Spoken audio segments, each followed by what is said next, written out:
All right. Let's see. Transition. All right, guys. We are here. Welcome to the Voice of All Things with your host, ParVision.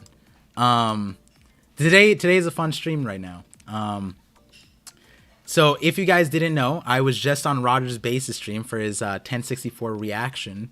And let me just tell you, that was one of the most fun reaction streams I've been in. You guys know I've been in a bunch of them. And like seeing Roger jump up and down every single page, I was just like, this is how I felt. So it was definitely great seeing that. Hopefully you guys can see me. I'm sure there's a lot of new people coming in right now. So Roger will be back in a second. He's doing, Roger things at the moment. Wait, hold on. I just messed up there we go. Yeah, let me know. Also, the music might be a little quiet for you guys. It's a little bit of music. Summer mood. I might turn it down when Roger comes just in case, but Roger's very loud, so I should be able to hear him regardless. No way you were on Roger's stream making your way up in the world. Yeah, I was on Roger's stream earlier, and this is just a continuation into the One Piece conversation, 1064, but then also typically on the Voice of All Things. And I'll save some of the explanation for when Roger's here. But the plan essentially is for us to talk about 1064 and then some mini theories that I saved. We talked about, there's so much to talk about in regards to what happened in the chapter that we didn't even get to all of it, and we're definitely going to now. I got to drop the stronger is rocks theory on Roger's base, and let me just tell you, his reaction was it was too funny because it was like what I expected, but funnier because he straight up muted me, which was like hilarious because I feel like when I posted it on TikTok, a lot of people are like, nah. And then they came onto my YouTube video for it. And then they were like, I doubted it. But then you hit me with the last detail. And I was like, okay. And so like, it was definitely fun to see that. And that's that's why I premiere all my theories, because I like participating with you guys, your reactions. Because then I script my videos in a little bit slightly different way so that it's more fun to watch, if that makes sense. Like I like imagining some of these points in my videos, like, oh, this is gonna make them smile, this is gonna make them laugh, this is gonna make it memorable, right? And so that's like the biggest place. So if you guys like having fun, like the theories, whatever, serious, lighthearted, whatever it is, definitely tune in and join those premieres because I love seeing how you guys react to it. Whether or not the theory is true or not, I think what I enjoyed by it was all the happiness that came from it after the fact. So that being said, by the way, it's definitely not true. 100% definitely not true. Stronger is not Roxy Civic. And we got Roger here, and he was like, I was thinking that you weren't listening this whole time. No, of course. These are my wireless headphones, obviously. Oh, right. So I'm good. I'm walking around making my tea. I know you've seen this already. This is that Papicoa syrup that I use whenever I'm doing a live stream. Yes, I told them about. It's amazing for your voice. Oh my god. I put a winky face after telling them Roger's getting his throat coat. That's literally what I'm doing. I have my tea right here. I've got my little Papicoa packet, and then you just shoot it. You basically grab your scissors, go like this. Roger on stream, doing the greatest right now. My routine. Yeah. Butcher B by the Bay by 10. All right, we got. Got it.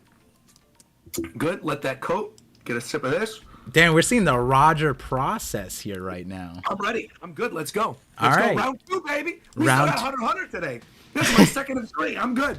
I'm excited. I want to, I'm going to read it too. I don't know if I'll be able to catch your stream for it. But you're honestly a menace for being able to do this so often. I mean, when I got, the timing of this stream, the Voice of All Things. So to let you in on the naming of it. So Voice of All Things, obviously a One Piece thing. What we typically do here is do some theory crafting thing. But in general, what I like doing with this Sunday stream is giving it a breath of fresh air from the chapter, because everyone already talks about the chapter so much. I have a live reaction. You have a live reaction. Anytime between Thursday and Sunday, it's people talking about the chapter so much that it's like there's so much more to One Piece to talk about. And so I pick like a topic or theme or something, or sometimes I bring on a guest, and I call that a Buster Call guest, because the way I see it is like, you know, as a theorist, is I try to figure out like what the end of One Piece is, or think about the end of One Piece. And the best theorist in One Piece, or the best One Piece theorist, do you know who it is? The best One Piece theorist? Yeah, this is a trick question. I genuinely like your stuff. Yeah. Wow. I'm not saying that because I'm on your thing. We've talked about this on the previous Reverie too. I think your stuff is great. Because I think there's too many people who, like, for as much as we were clowning about the Roxy Zebek thing and the Stronger thing, I appreciate that you take the risks. Because I feel like people don't do that now that we're so close to the end. Yeah. And I feel people are so stuck with their headcanon ideas of like what's going to happen now based off of years and years and years of theory crafting on YouTube. And I do genuinely feel like you are very different from the rest of the pack. So I actually, and I'm also going to be completely real with you. I've said this before. I've said this to Joy Boy. I've said this to everybody. I don't watch YouTube videos about One Piece. I don't. I straight up don't. Right. I will go watch reaction. I'm subscribed to all my friends, obviously, because I want to support you guys. But like, I go and I watch reaction videos after I've read the chapter. If it's one that like I really want to see someone's reaction to it, so I'll go watch like yours or Tekking's or Brago's or whatever. King of Lightning's, of course. But when it comes to theories, I literally don't watch theories at all. Yeah, right. The only time, other than you, funnily enough, that a theory kind of like works its way into my sub box is Grand Line. You two are kind of the only two that I ever see in my sub box in terms of theories. Everything else is kind of like reaction content or review discussions or things like that. So right. Yeah. So like, honestly, you had me a little bit broken there, because I wasn't expecting you to say me, especially considering how, you know, long you've been in the space. But it was a trick question, but now I'm glad I asked it that way. What was the question? The best One Piece theorist is technically Professor Clover, because he had the theory. Yeah. Sure. And so what happened to him is he got Buster called for his theory. So that's why I say, like, I Buster call the people onto the street. But, you know, I'm fine with being Professor Clover for a long time. I actually meant you. Yeah, of course. For sure. I meant it. Yeah. Because I feel like most things that do well on YouTube nowadays, too, I guess a little bit of inside baseball, are not theory videos. I feel like the community for a time was all theory videos all day, every day. Like, I'd say 2015, 2016, theories were what got you the views, right? Like, that was the era of One World HD getting like 1.5 million every single video with a theory video. You had Alpha 2 Late 17, like, just regurgitating theories, it seemed like every single week, with the same L theme from Death Note playing in the background. And, like, that was the meta. That's why like I started doing theory videos in the first place, was because other people were doing it. And now theory videos are not the meta. People do not want that. People want their general like top 5 devil fruit videos. They want like power scaling. They want stuff that like I don't do. Right. Or they want reaction content, which is why we all do live reactions and do our reviews. But the meta is not the same now as it was way back in the day. Yeah, which is like fun, because like for me, like this is actually funny and ties back to gaming. In games, I never play the meta. Like anytime someone puts out a walkthrough, I always like, I'm gonna do it different. And that's exactly like my way of anything. Like League of Legends is like the huge one, because I played that for so long. Oh, sure. People always told me that like, this is the best thing, do this is the meta, I always avoided that as much as I can, and I still hit diamond and all that stuff, and that was like the whole point. And I feel like that's the same thing here. But at the same time, I think when someone's genuine too, like I think the One Piece community resonates with people being real and people being genuine, and like that's where, regardless of where, to clarify, the One Piece YouTube community is like that. Oh, definitely. Yeah. Definitely. But I would argue that the One Piece community at large, like Reddit and Twitter, are not. Okay, so I'm not. Everything is good or everything is bad. There's no middle ground. There's no nuanced conversation. I think YouTube, but that comes with our process, right? It's like we're content creators. So YouTube, of course, if you're genuine and you're giving your honest opinions, you will succeed. Regardless of whether or not you get hate for a certain opinion or whatever, you're still making conversation. And people still like and acknowledge the fact that you are being yourself in your video. Whereas I think like when you're writing up a post on Reddit, or you're making a tweet or something that you're planning on having go viral, right? You're writing it to be incendiary. You're writing it specifically to get traction so people talk about it. And that doesn't always necessarily mean it's the most genuine take. It means like, oh, everyone's saying this chapter is good. Even if I had a problem with it, that means like I have to go on Reddit and say like how much I love this chapter and go to whatever. Can you imagine? Like I like the meme of someone was like, can you believe what Oda did this week? Now I don't know if you know this, but he put the pencil to paper and he drew Luffy. And that means that Luffy is able to do things in the story of One Piece. Like that, I don't know if you've ever seen that meme. No, before. I haven't. Yeah. And what's interesting about what you're telling me is like I am so new to the space that like I have not interacted with Reddit. I've never been like I'm not a huge Redditor in the first place. So then like when people talk about Reddit in the One Piece community, I'm just like, I'm just gonna stay like, you know, wherever feels natural to me to go to. And like I also think too, you're on like the 4th generation of One Piece YouTubers. Yeah. Because like I would say I'm 2. I would say I'm late 2 actually, because there were like King of Lightning and Forever World, like all the OGs. I would say they were the ones that really started this whole review reaction kind of culture for One Piece. And then there was like the 2nd generation, which I would say is like me and Joy Boy. And then I usually throw Tekking in there too, because Tekking was known primarily for Bleach, but came up with One Piece stuff around the same time that me and Joy Boy really found our audience. And then after that, I would say it was like Brago really started to come up, and you saw like a lot more of the streaming kind of people rise up again. And now it kind of feels like it's theorists. And like also / streamers that are on the come up right now. So you're kind of part of this like 4th wave. So yeah, it's definitely a fun wave to be on. And it's like it, you know, a lot of people say that I have like a breath of fresh air when it comes to like the content stuff. You do. And it's so weird because like now that I'm like a part of it, and like I feel like where I naturally gravitated to was just having conversations with all these other creators and just having fun. And like, you know, I think the last stream was essentially that, where it's like didn't matter we disagreed. I think I just had fun like poking like the that is the fun of it, of course. I never understand, right? When there's this weird, like, again, it exists mostly on Twitter. It doesn't exist on YouTube because we're literally talking to each other, right? We're face to face. We're having a conversation.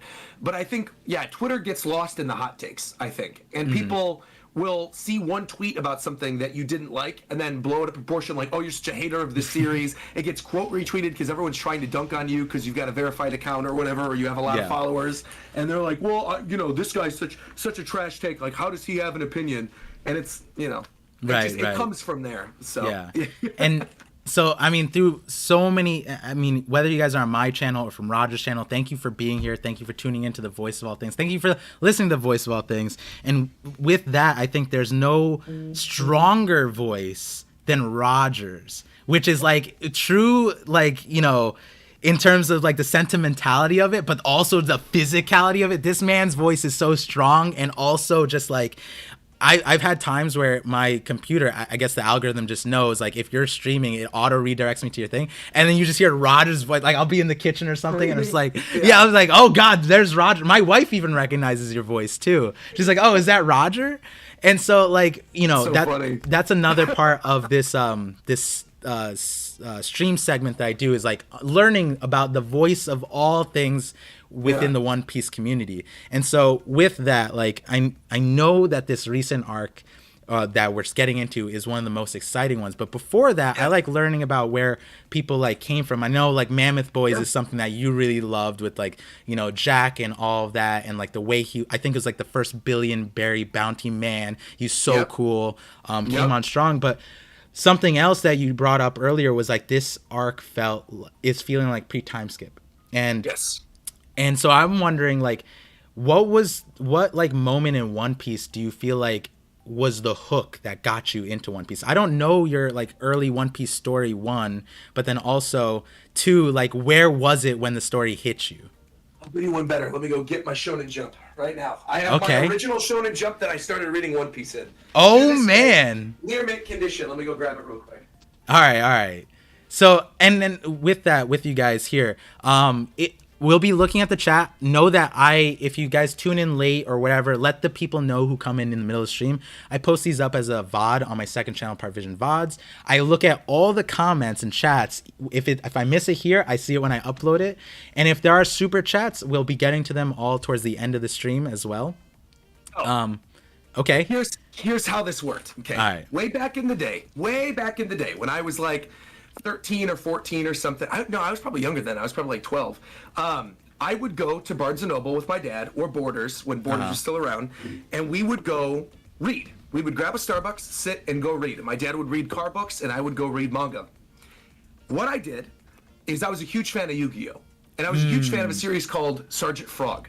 So what I would do is I would grab the newest volume of Sergeant Frog, all of my volumes for which I still have to this day, the entire series, Sergeant Frog, from when I was growing up. I would go read the latest Sergeant Frog volume, then we would go to where the Shonen Jump magazines were, and then I would grab this. I would grab the latest magazine, and I would grab it because they would always come with Yu-Gi-Oh cards in them. Oh. So they would have like specialty promo Yu-Gi-Oh cards in the physical Shonen Jump that you couldn't get anywhere else. So I thought, okay, I want to actually give the series that are in Shonen Jump a chance, because otherwise I was just buying these for the Yu-Gi-Oh cards, and that was that, and I wasn't actually reading them. So then I sat down, I opened this up, and the first chapter of One Piece I ever read, which was actually a discovery on my stream a little while ago, because I thought it was my second Shonen Jump that I have on my shelf, which is from 2000 and when would it have been? 2005, 2004. Oh, wow. And it was Usopp versus Chu in Arlong Park. For the longest time, I thought that was where I started One Piece. Was Usopp versus Chu in Arlong Park. Nope. I actually started One Piece in the English physical Shonen Jump at chapter 26. Oh, wow. Okay. Chapter 26, Mid-Serp Village. And that's a good chapter to get on, because Captain Kuro's plan was so good. Exactly. It's the stuff with Django and Kuro. Exactly. Yeah. So what ended up happening was I was reading this and I was like, man, this story's really fascinating. So I went back to the manga section and I read the first 2 volumes of the series leading up to this chapter. Caught up, and I was hooked ever since. And literally ever since that moment in Shonen Jump, I've been reading it nonstop. I would read all the new volumes when they came out, because realistically I couldn't go buy like a new volume of Shonen Jump every single month, and they also like weren't readily available. You couldn't really find One Piece online. It didn't have as big of a fandom. Obviously One Piece was on TV, but it was like the bad 4Kids version. Right. So it wasn't as readily available. But I would read through all the story arcs basically in chunks while I was at Barnes & Noble with my dad. So I read through Arlong Park that way, Logtown, Little Garden, Whiskey Peak, Alabasta, all that stuff. I then started reading regularly around the time of Water 7. So when Water 7 came out, I remember, and so does Randy, way back in the day on Arlong Park, people had their signatures where it was like Frankie for the next Straw Hat. They had like different images that Oda's releasing of the story. And I would read Water 7 every single week. People would put links to really bad fuzzy scans on Arlong Park, and I would read them every single week. And I read all of Water 7, all of Enies Lobby weekly, and I read all of Thriller Bark weekly up until about halfway through. Right. And then I would have been like late high school or early college at the time. I'm trying to think. Yeah. It was so around like then. Between the story and life, like that's when you normally get busy in life, but then the story wasn't right. helping itself to keep you So reading. then I just dropped it. So I dropped it for a little bit, mid Thriller Bark, and then I was like, I'll come back to it when Brooke joins the Straw Hats. And he did. And then ever since then, after I got back, I have read it every single week ever since, from the end of Thriller Bark to where we are right now. Oh, wow. With the only break in that being that chunk in Act 2 of Wano Country after Big Mom got amnesia, before the Yasu 3-part thing where he sacrifices himself and stuff. That little chunk is the only chunk in the history of One Piece since Thriller Bark that I have not been reading week to week. And to clarify for the viewers, that chunk, was it a similar sentiment as Thriller Bark as the reason why you had the break? Okay. Right. Just shout out the Phantom. Main reason why I was just super mad about Big Mom's amnesia. I thought the way it happened in the story, I was not a fan of. We had just come off of Whole Cake Island, which for me was the beginning of where I started to see like the bad side of the One Piece community on my YouTube videos. Because like Dressrosa, Zoe, I was just having a good time, right? I was making theories, having a good time. Whole Cake, even the beginning of Whole Cake, I was having a good time. I was enjoying like the Disney stuff of it. I thought like the actual Tea Party is still peak One Piece. I think those chapters are so good. And then like moving into Luffy Katakuri and a lot of the stuff like post the Tea Party, that's what really started to lose me. And I was like, especially because I was cranking out separate videos. I wasn't doing them like live streams. I was doing reactions to every chapter, reviews to every chapter, and theories after every chapter. And I was just burning myself out. And this was amidst like when I was also covering My Hero every week. I was covering Attack on Titan monthly. I was covering a lot of told me other about series. that time. Yeah, and I was finding more enjoyment in all these other series. And it just ended up being like, look, I gotta take a step back. I discovered Hunter x Hunter during that time when I took that little bit of a break, and then I came back stronger, and I've been loving it ever since. Yeah. So yeah, that's interesting. I just want to shout out Phantom Nebula here, who said that they started the same time in their summer of 4th grade year. So that's just like, there you go. It's a cool connection because like that's very different from my. I was weekly, but the anime up until like last year, and then I reread all the manga. Yeah. So like we come into this different perspectives, but then we're talking about it. But like I think like something that I respect too is like the reason why you stopped was more so like you didn't want to create a negative connection with One Piece. It feels like you were like, you know, I love this story, let me give it a chance in a different way, let me take a break. And that's a you know, in life too, like you have to do that with certain things. You take a break and then you come back to it and it's fine, and it's like all about maintaining that positivity, which is like really interesting. So and that to me too is so important, because like one thing I always will tell people whenever they're like, I want to make a YouTube channel, what are your pro tips? I always say only make videos you're passionate about. Because the second the passion's gone, people can tell. And then it's not genuine and you're not having a good time doing it and you're forcing it out. Like, rule of thumb is if you would not make a video without being paid for it, don't make the video. You know what I mean? Like, if you weren't doing it anyway, just don't make it. And you asked, like, you know, with like the risk of my theories, the risk, and I told this to a bunch of creators, is like, I don't care if the theory's bad or it's not believable. I'll take like a 0% idea and make it a 2% idea in your brain, just for the sake of, does it get you to smile? Does it get you to freak out a little bit? Does it get you to mute the stream just because it's like so reactive, you know? And that's like the play there. And like Randy that's Troy, what makes your stuff fun. Exactly. Randy Troy just popped in, and that was the same thing. What's up, Randy? If you go back to, he posted the shadows theory that I did on his thing. He literally flipped upside down because he was just like, what is he saying right now? So that's the whole play with. Well, dude, you got your hockey up on that Reverie. I mean, when you brought up that shadow theory like 4 hours in or something, it was like half the comments were, wow, ParVision W. It's great. Thank you for shouting me out that, because like I was like you know, I didn't know what, that was my first experience talking with a lot of people, and Jay was like telling me like, yo, you gotta get your conquerors up, you have to fight people. You gotta get your hockey up. Exactly. And so like I did not know that I'd get like the floor like that, and then for you to just be like, just link the video, that was too good. And I was like, oh my god, Roger, thank you. Of course. Yeah, your stuff was great. Yeah, and so like with that, I feel like both of us have like a very, and that's why I titled this stream "The Joy Boys Unite," because like we both there like, you go. Like especially seeing you at Nintendo like that day. Oh, at the store when we were hanging out at New York. Yeah. Like Comic-Con was an experience. I didn't get to see you interact per se, but at Nintendo World, it was just like, it was like seeing like Luffy in the store running. Like I'm assuming, I don't know if you vlogged that part, but there's some videos and some photos and stuff, but I didn't vlog. I was just enjoying myself because we had just worked the whole week in New York Comic-Con. So me and Yannicka and Toadski, we were super busy doing stuff for Treasure Cruise. And actually, my video that's going up tomorrow is my vlog from Comic-Con. So all the One Piece stuff that was there, you're going to see in that vlog. Like the One Piece booth, the toy animation booth, all that stuff. And so I just wanted to unwind and just like have a good time. And I didn't know when I was going to be able to see everybody at New York. And I knew there were lots of people. And I was working when I was on the show floor. Like I was meeting viewers and it was fun, but I wanted to actually link up with people who were like friends of mine while I was there. So that's why I put that DM group together. I'm like, dude, if you're a friend of Rogers Base, we're getting lunch. We're going to the Nintendo store. We're doing this in the morning. Everyone come through. And then we did, and it was an awesome time. And it was literally the last thing, you could attest to this, it was the last thing I did before boarding my flight. Yeah. I took an Uber from the restaurant for lunch with all my bags direct to the airport, and I got on a flight, and I was already back. Yeah, and I even pulled out a mini Luffy thing. I made you sit down for lunch. I found us a place. We sat down lunch. So we could have a little bit more time. Like, I mean, responsibly, of course, but like, I can't describe enough how much like Luffy it was being there.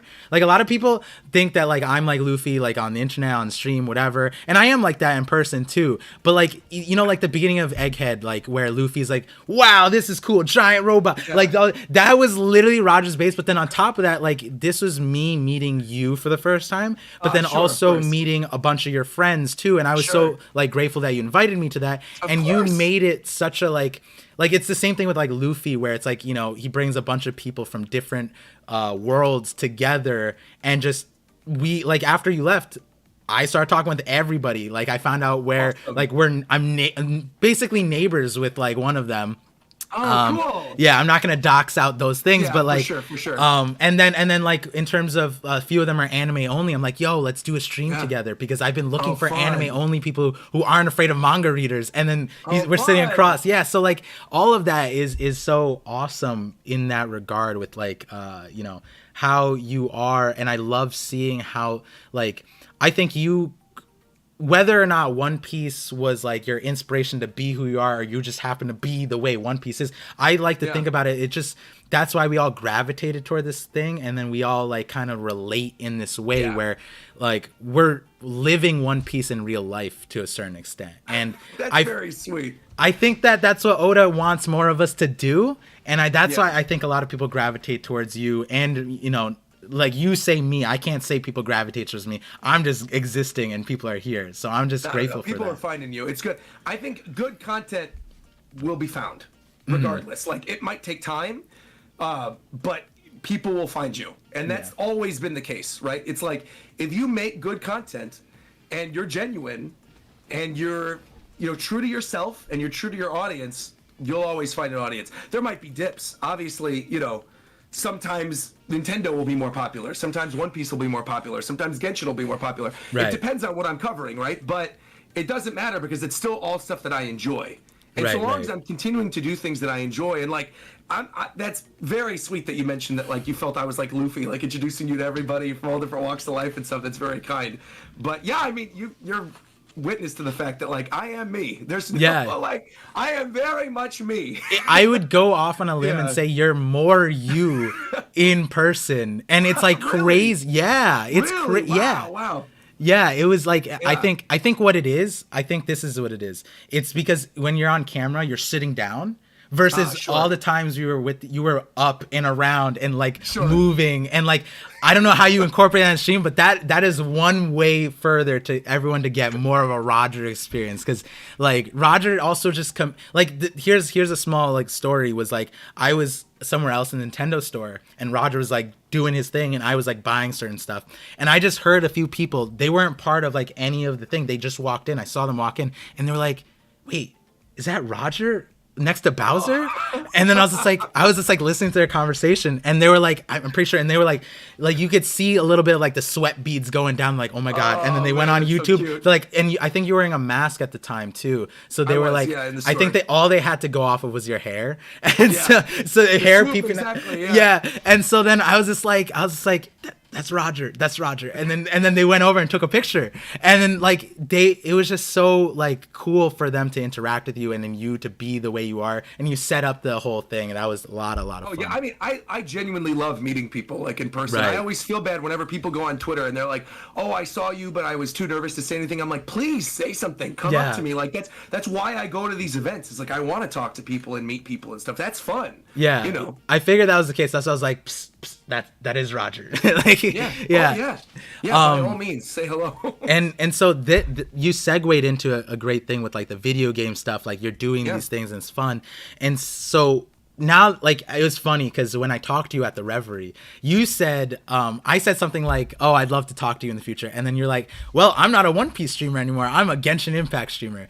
And like, I've been seeing your streams every once in a while with Nintendo stuff, like Xenoblade, like Genshin, all this stuff. And you, like, the way you go through games is like, I remember that, and it makes me want to play games too. And fun. we're in like, probably the best arc for that. And so something that I was like want to ask you is, now that you've seen what we've seen with Vegapunk, has that reinvigorated like a certain game in your mind that you want to go back and play, or just gaming in general? Because that's how I felt when I got to this thing. I was like, oh, I'm booting up the Super Nintendo, I'm booting up the Nintendo 64, I'm playing all these old games right now. It's wild. I would say maybe no, just because it's always my job, right? My job is I literally play video games. I stream games and I read One Piece. That's my thing. I read, I watch anime, I read manga, and I play video games. So for me, I'm in the thick of a lot of stuff right now. Right. Splatoon 3 just came out. Xenoblade 3 I just finished. Genshin I'm streaming every week. Mario Rabbids just came out. What else? Persona just came out on Switch. Pokemon's 2 weeks from now. Fire Emblem's January. February's going to be Octopath Traveler. May's going to be Zelda. So it's like non-stop games from now literally until like May. Right. And a so lot of just like no. What were you going to say? No. What were you going to say? I was going to say is that like a lot of those games too are things I've been waiting for a really, really long time, and that directly tie into my audience. Like One Piece Odyssey is another one. One Piece Odyssey comes out the week before Fire Emblem does, and I was just saying on my stream yesterday that I think you tuned in for a little bit, that like One Piece Odyssey is probably going to be the first situation in the history of my channel in which I'm doing 2 playthroughs at one time, because I'm going to have One Piece Odyssey, and I know I'm not going to be done with that by the time Fire Emblem Engage comes out.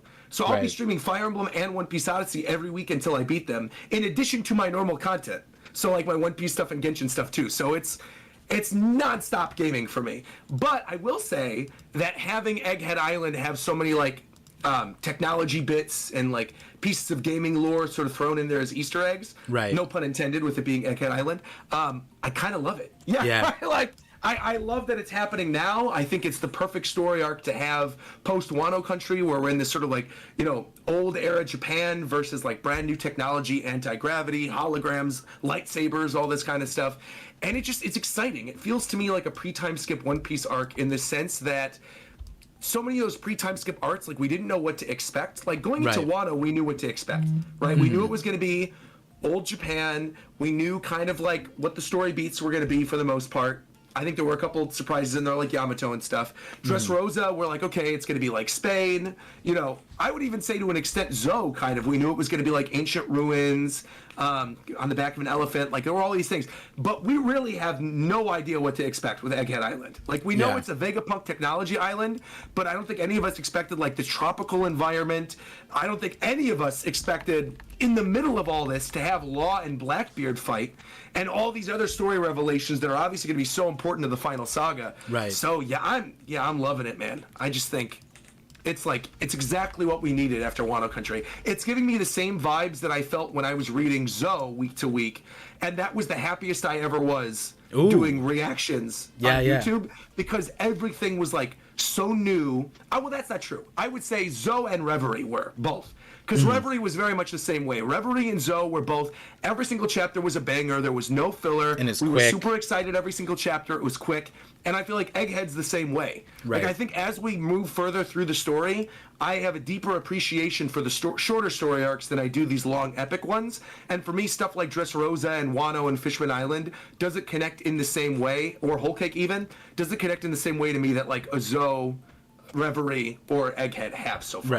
Right. And I think that's like the main thing. It's like people are going to gravitate to what relates them and makes them happy. And like it, you know, the way you describe it, it makes perfect sense as to why that's the case. And Randy is saying definitely he agrees. He says, we don't have the baggage and drag-alongs with Wano. That's what gives it pre-time skip vibes for me. Cruise focused. Yes. And that's the other thing, too, is, right, people were complaining, or at least I saw people complaining in my comment section during that first chapter of Egghead where they get separated, right? But that I didn't mind, this time around, because I feel like the separation, it's not going to be for long, as we saw in this chapter, where, you know, they have the group that's on the back of the robot with Lilith right now, and they look down and they're like, oh, Luffy's down there. Like, Luffy's got to be down there on the bottom level. And they mention that right away. So it's not like they're wondering where he is or trying to figure out, like, what happened to him. They know he's down there, he's fine. Right, and exactly. they know Jinbei's with him and Chopper's with him, and they're fine. And Bonnie's there, too. And then you've got the rest of the crew as well that's all together. And the dynamic between those groups, I think, is really interesting. Like that Brooke and Zoro are chilling back on the boat. You've got, like, Sanji with Frankie and the girls and Usopp as one group, and then you've got like Jinbei, who's sort of like the grandfather of the group, the newest member of the crew, alongside Chopper, who's our mascot, plus our protagonist, plus our character of the week, that's Bonnie. Right. So it's like the way they broke everything up, I thought is just brilliant. Perfect. Yeah, so I guess to shift a little bit to another angle is like, now that we see Vegaland a little, I'm calling it Vega. Do we get a name for it? I think they just called it Futureland still, but I just like calling it Vegaland because no, they call it the Labosphere and the something sphere. Yeah, something sphere. Let me double check. Pull it up real quick. Yeah, got the official release right here. Hold on. Yeah, so with that, and we're seeing all these gaming references, and I feel like the game stuff is so core to who you are. Given like your massive knowledge about these things, and what I was going to say earlier is that all the games that you mentioned are games that could be referenced within One Piece. And I pulled up the cover story where Oda brought in Zelda, brought in Mario, brought in Tekken, brought in that's literally right there. I mean, I could tell you all of them. Is Robin is the devil from Devil World. You've got Luffy as Ken and Ryu from Street Fighter, specifically Ken. Right. Which was also funny because this kind of is referenced with the Gear 5 hair as well, with the punch. Fighting Frankie, who's obviously Donkey Kong. You've got Sanji with Splatoon with the water gun. You've got Jinbei as Mario. You've got Zoro as Link. And then Chopper as a slime from Dragon Quest. Right. So yeah, all of this is obviously heavily inspired by video games. We know Oda loves video games, and we've already seen references to things like the question mark blocks and stuff on the bottom portion of Egghead Island. So I think they're only going to continue.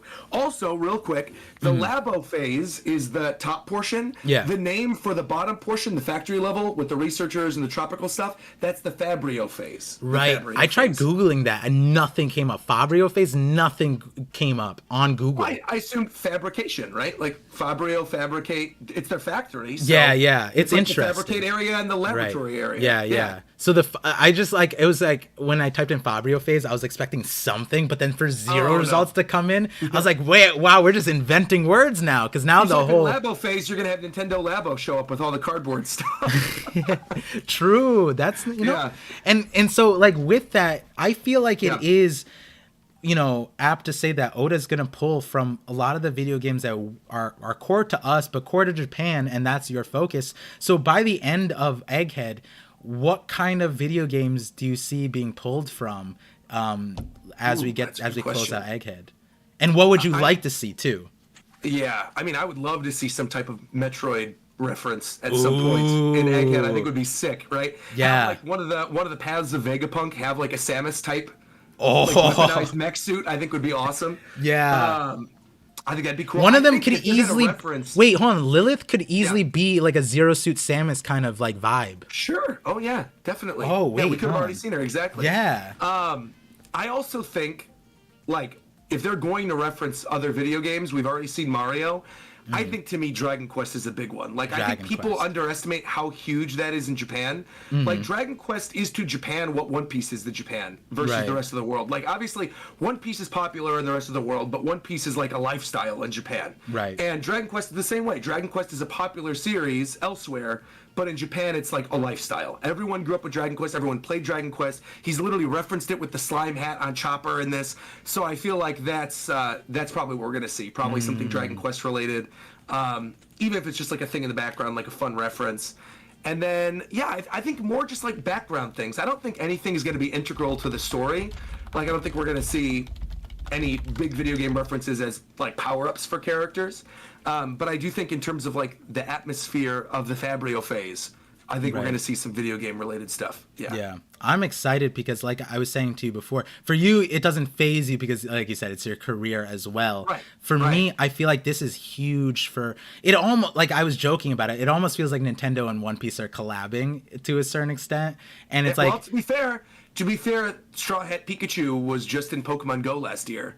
And well, actually, I can't say the other thing. Never mind, I can't say the other oh, thing. good. Wait. Ah, damn it. The first thing I can say, the Pokemon Go thing, I can't say. I almost said something else, and I realized that could potentially get me in trouble, so I'm not going to say that. But All right, good catch. there's potentially other One Piece / Nintendo things that I think could be cool coming in the future. Right, So, right. Okay. Yeah. And that's funny to me because now that we see, like, with the way Film Red was handled, it was like Yeah, collab central, and you kind Yeah. of like get, the promo towards a certain thing. Now that I see like this cover story and then the way Nintendo's going, the way One Piece is going with Yeah. the Vegapunk thing, I could easily see by Pokemon Worlds next year that you were talking about. By that time we get a full force like collaboration there, where that'd be awesome. like- I hope, because I don't know how long you think this arc's going to go. I think it's probably a year-long arc, right? I think it's going to last us about a year.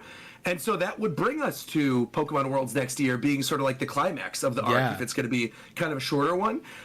Yeah, I mean, that would be sick. I would love to be in Japan for the finale of Egghead Island. I think would be really, really cool. And I'm going to be there in August, so you should come through. Spoiler Come to alert. Yokohama. Spoiler, we talked about this few Nintendo thing, so there might be a ParVision in Japan sighting someday You soon. should do it. You Yeah. should do it. It's going to be fun. I mean, especially with this buildup, like you're saying, like I feel like the climax of this arc might be this time next year, and so Yeah, yeah. especially with how we're seeing all these elements combined, where it's like I would have thought that even without the Dragon Drop, but now that we got the Dragon Drop, now we have CP0 coming in, we have Seraphine's So good. Akuma story, like Yeah. there's so many Long different Blackbeard, elements. of course. It doesn't make sense for it to be that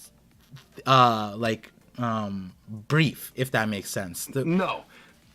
Especially I don't think it's going to be super brief. Yeah. I think it's going to be like a decent sized arc. I Right, think right, it's right. going to be. I think people think long story arcs and think Wano, Dressrosa now, right? Right. But realistically, I think it's going to be like Punk Hazard. A normal- Punk Hazard was what, a year and a half? yeah, like a normal yeah, amount. I think it'll be a normal amount. Yeah, so that is exciting because I feel like another part of this is like when you get into the story, it's about being excited about your not expectations but what might come from the story. And not that traditional right. Wano or Japan isn't exciting, but that's also more far removed from the international community, so you could be creating a fatigue of some sort by having a 4-year long experience of Japan, where that's not necessarily relatable to everybody. But video games is worldwide. Worldwide. Yeah, and Oda doesn't have to do the groundwork of making video games interesting to people. This is like, I've talked to like 20 different people. Each person has picked out a different game that they relived because they saw like either Godzilla, someone brought back like all the Godzilla movies and stuff like that. Yeah. Some people, I brought up Monsters because the way one of the dragons had Sure. like the eyeballs, I was like, that reminded me of that. And some people were saying SpongeBob. But then Yeah. also, we just came off of Oda admitting that like Year 5 was inspired by Tom and Jerry. So between Yeah. like these old cartoons, these old video games, like I think worldwide, it doesn't even matter. Like you're gonna hear whispers of like, I don't know, like some crazy video game reference that, oh, you made one earlier with the whole like the Zelda ending with the arrow. Light arrow. Yeah, Right, yeah. The light arrow, the hologram. Yeah. And yeah, then like yeah. people hear that coming from one, like, what? We got that, like, that'd be so wild. You know what I mean? I will say, going back to the topic of like things that I think could be referenced more overtly, Yeah. in this arc compared to other things, I think one would be Pokemon. Yeah, Because yeah, I think yeah. the idea Pokemon of like Worlds. some type of like little capsule Uh-huh. thing that could contain those like DNA spliced sea beasts could be really fascinating. Where if you have these little capsules that contain these beasts and you throw them in the water, and all of a sudden you could take on a fleet with this giant DNA spliced like sea beast thing. Yeah. That's cool. And goes directly in line with Vegapunk and wouldn't be straight up Pokemon. They're not going to make it look like a Pokeball. Right. But I think they could do something with that in terms of like the future technology while also referencing video games. And Pokemon is as huge in Japan as something like Dragon Quest. So I feel like that's a big one. And a way to, even like you said, it doesn't have to be 1-to-1. A way to make that Right. less so Pokemon and more so everything is actually a Dragon Ball reference. It could be similar to like Bulma's capsules. And There you so go, like that's capsules, a huge exactly. day one type of like reference. Exactly. Yeah. One Or way like or even like I think the other thing too that we've seen with Atlas already is Atlas kind of gives me like Mega Man Astro Boy vibes. Yeah, So I think 100%. there might be more of that as well once we see the other characters that are part of like the paths of Vegapunk. Yeah. I am curious to see what they're going to look like what Edison or Pythagoras are going to look like. And we're 100. I feel like we have to get some kind of like Gundam or Transformer fusion tech going on. Oh, for Yeah, sure. yeah. Like maybe all the satellites combined to make like a mega Vegapunk. Like that'd That be would be really cool, cool. right? That would be cool. Yeah. Yeah. So there's so much to look forward to here. And so now there's something that got you really happy. You stopped in the Yeah. midst of your reaction to shout out Matt B for the Dragon That's right. Revolutionary Connection that you've been talking about for a long Yes. time. And this Yes. is something like, again, I'm new to the community, so I'm so glad that you gave me this lore because I'm going to talk to Matt Yeah. B soon. And Yeah. I'd love to bring these things because I feel like Matt B is the type of person that like, he has like the ideas that he's day one thought of and he stuck to his guns and he's just Yeah. still there. Yeah. And I agree with a lot of his takes. That's why every time we talk, we're like, all right, we're on the same wavelength. But with this one, I want to throw an idea your way with, Let's hear it. now that we got the Dragon and Vegapunk, connection, something that I don't know if you noticed in the last chapter 1063 here, I'll pull it up, was I'll pull we it up saw right here. I got my iPad. Yeah. we saw Kuma in the back with in like when Bonnie was crying, that face. In And 1063. I believe it was in 1063 where she was crying and Oh yeah. That really cool panel with like the white light where he was doing the cool thing with the shading. yes. I got it right here. I got it. And so Kuma is in the back holding Bonnie, and we Yeah. get to see his outfit and what he looked like previously. And something Yeah. a lot of people pointed out was he's wearing a cloak right that here. almost is similar to what Caesar wore, what we were shown of Vegapunk. So it might be, and now that we get more of a confirmation that like he interacted with Mads, but it could be Yeah. that he was a part of Mads. And now Would have been awesome. why that's interesting is now we get a Dragon angle, right? We knew Kuma was connected to Dragon. Now we know Vegapunk is connected to Dragon. Now, something I was thinking of was, you mentioned it earlier, Dragon's always associated to wind. And Yep. something that I've been noticing is that all the Mads players, we've been introduced to an aspect of what Vegapunk has done in the totality on Egghead, like from cloning and modification, that's Judge, from like even the sickness and like gas stuff, we see that Vegapunk was a part of that, but also fixed that. He was a part of that project. There's various aspects, with the smiles that Queen and Caesar were doing, and Vegapunk has also been a part of. So we've been learning about those things. One thing that we haven't learned yet is where the weather stuff comes from, because he's making an aircon, he's doing all the weather stuff, and we know Yeah. that on Karakuri Island he wanted to geothermal tap the country, but not necessarily affect the climate and weather, but he's making atmospheres, anti-gravity. And given that Dragon is associated to weather, I was thinking, is it possible that Dragon was also a mad scientist, but specifically on weather stuff? Because here's the detail that I was thinking of, was on Witheria. Okay. Witheria, we find out about Witheria with Nami. And one thing that they said was like, you could, this information is dangerous. Like if, and like in the wrong hands, it could be deadly or something like that. Yeah. And I always thought about that. I was like, that means that there's precedent for this. That means that someone else has like this knowledge and they're fearful of it. And the perfect person for that is, hey, if you taught Dragon all this information and then he leaves and then you find out he's the world's worst criminal, you'd be like, okay, we have to be very careful with this information. So it could easily be Dragon knows weather science, and that's his connection to mad science, the mad science group. And so all the weather related stuff that we see in Vegapunk, that's where Vegapunk and Dragon actually connect. And that further Love that. ties the Kuma connection as well. So I just want to Yeah. know your thought on those connections. No, I there. love it. I think that's great. I love the more connections we could do with Vegapunk and Dragon and Kuma, the better. And I also think you were talking about Witheria. Witheria obviously was on like a sky island. You had the geothermal clouds. You mentioned the exact same thing. You know, Dragon's power somehow being linked to the weather in some way. Potentially, if he was a scientist with Mads that was experimenting on weather, that opens up a whole possibility with more of the stuff that we were discussing on my stream regarding the potential for like an Order 66 type deal that Vegapunk, Kuma, and Dragon all worked on with the pacifistas, where all of a sudden they could turn.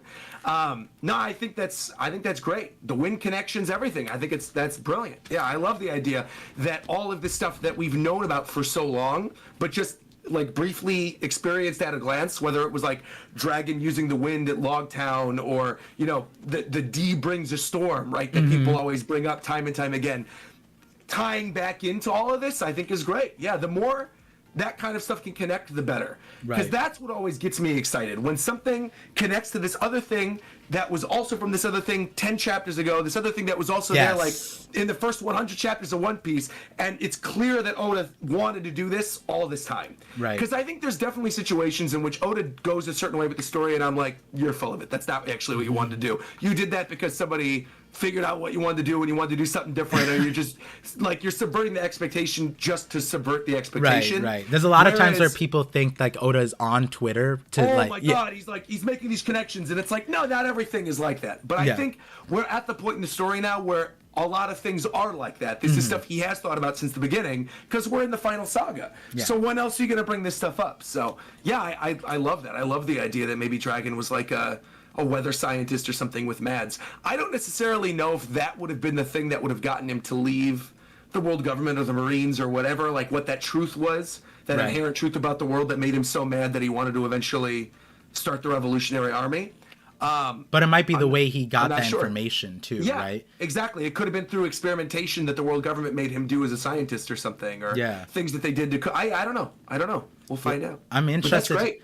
Like something that we talked about earlier was the possibility of Dragon showing up in this arc. Now, he might not show up in the flesh in front of Luffy, but I'd imagine we do get more information through Dragon, because something along...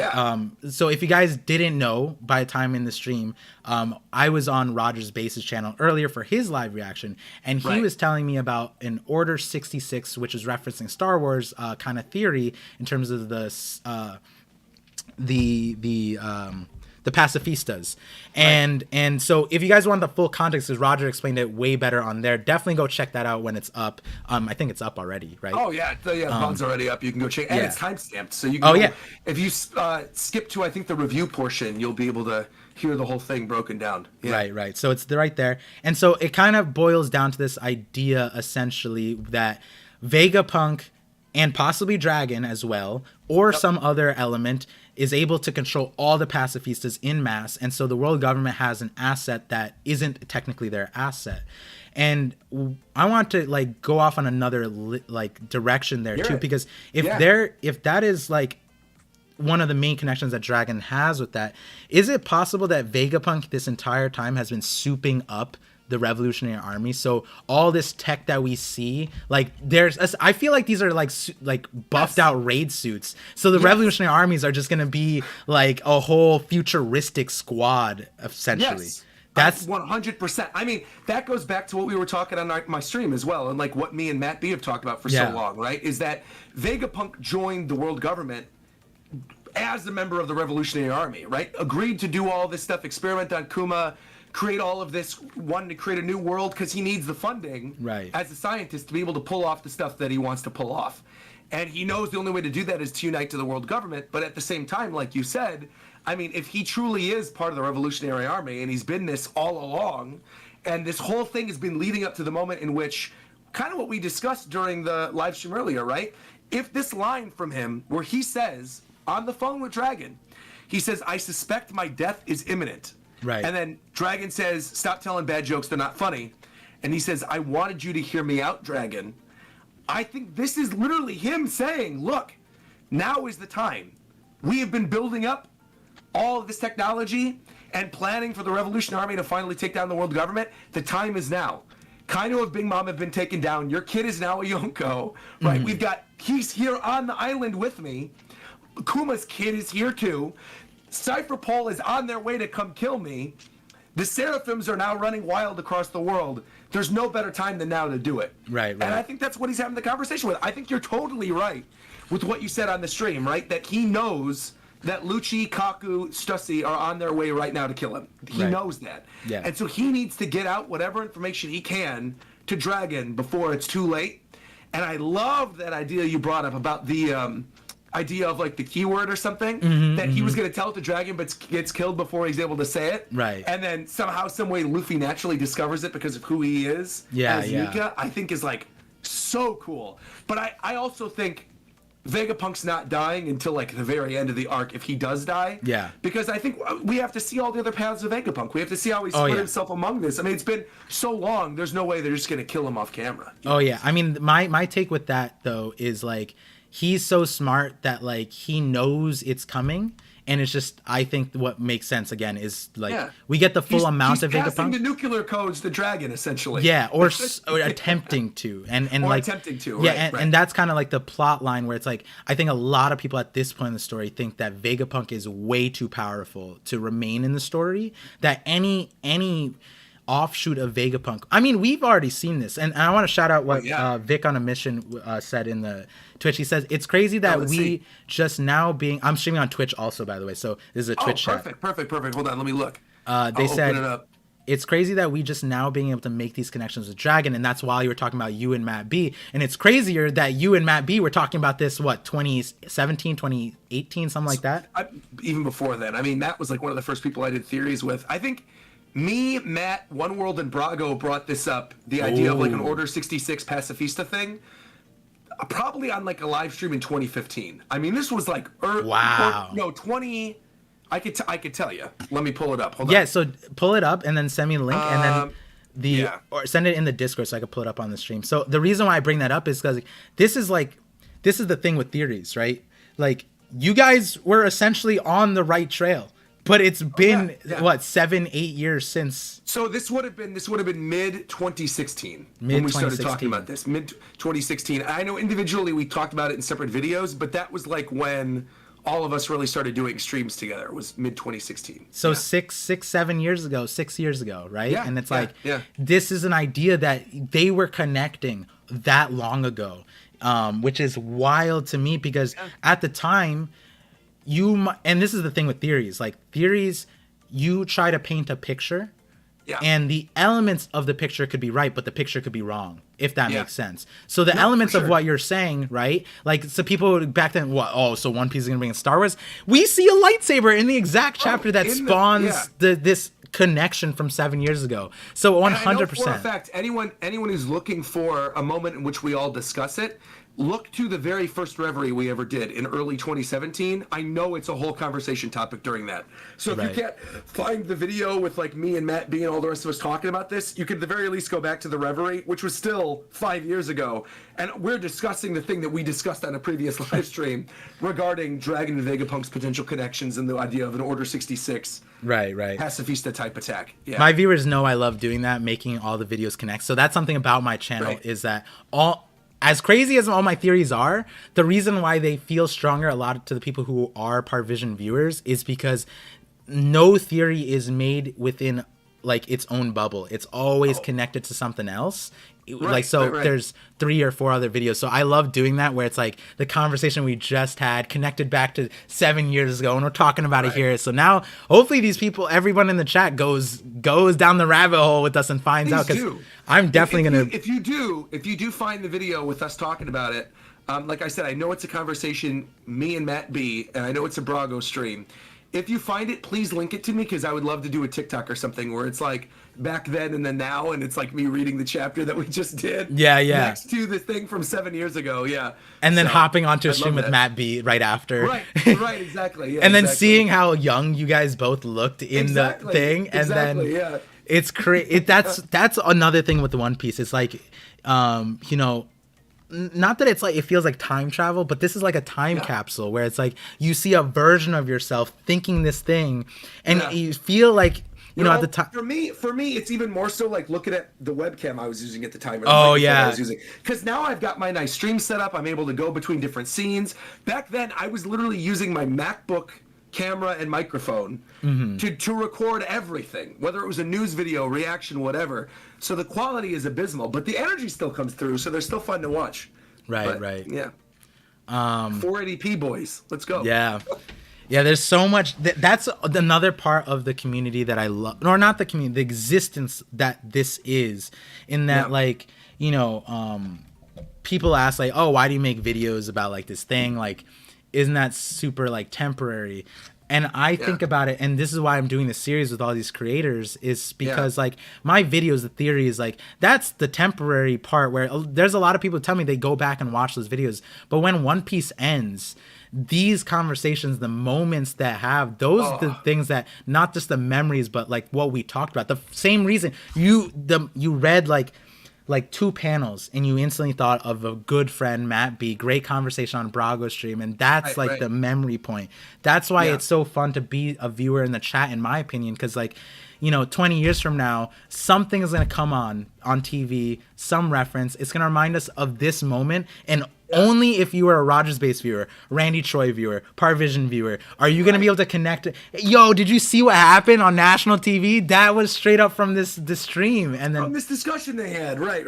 Yeah, and that's what I love doing with this, is like creating things that like we're going to create memories with, right? Like that's the beautiful thing. I think people go back and will comment on like old theory videos like LOL, this got debunked, like how could you come up with this? But like that's the fun of it. At the time you're theorizing, and like you don't care if it's right or wrong, like it's cool. Right. If you get it right, that's a W for you, obviously, but like I don't consider it an L if I got a theory debunked, because it's fun. It was us talking about the thing. It's a W if I got it right, because then it's like, well, duh, because I'm reading the story correctly. You know? And it's a W for me, because it's like I now remember having you like react the way you did on stream. That's a memory, and I love it. And then like the same thing with the Randy flipping upside down, but then also just like the happiness of this chat. I think one of like you know, with your stream, for me that was like one of the memorable ones. You didn't lose your voice, sure, but you were active. You were super active in that one. I was jumping around like crazy.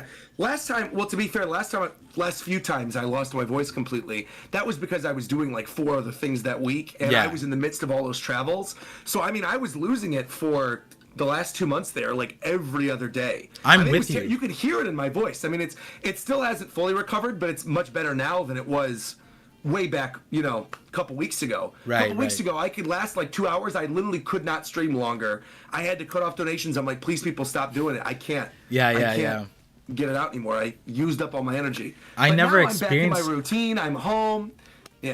I never experienced that like to the level you did, but Comic-Con was that first thing where every day I was using my voice so heavily. By the end of it, I still like there's remnants of my voice being gone, and I don't have Roger's throat coat, but like I'm like I know why Roger has that, because he's doing way more. PPCOA, do it. This stuff works. It's I'm amazing. definitely getting that, and so you know, tying back, I mean, we talked about like the voice of all things, your voice and all that thing. So I want to, before we get into some super chats, I saw some super chats, but also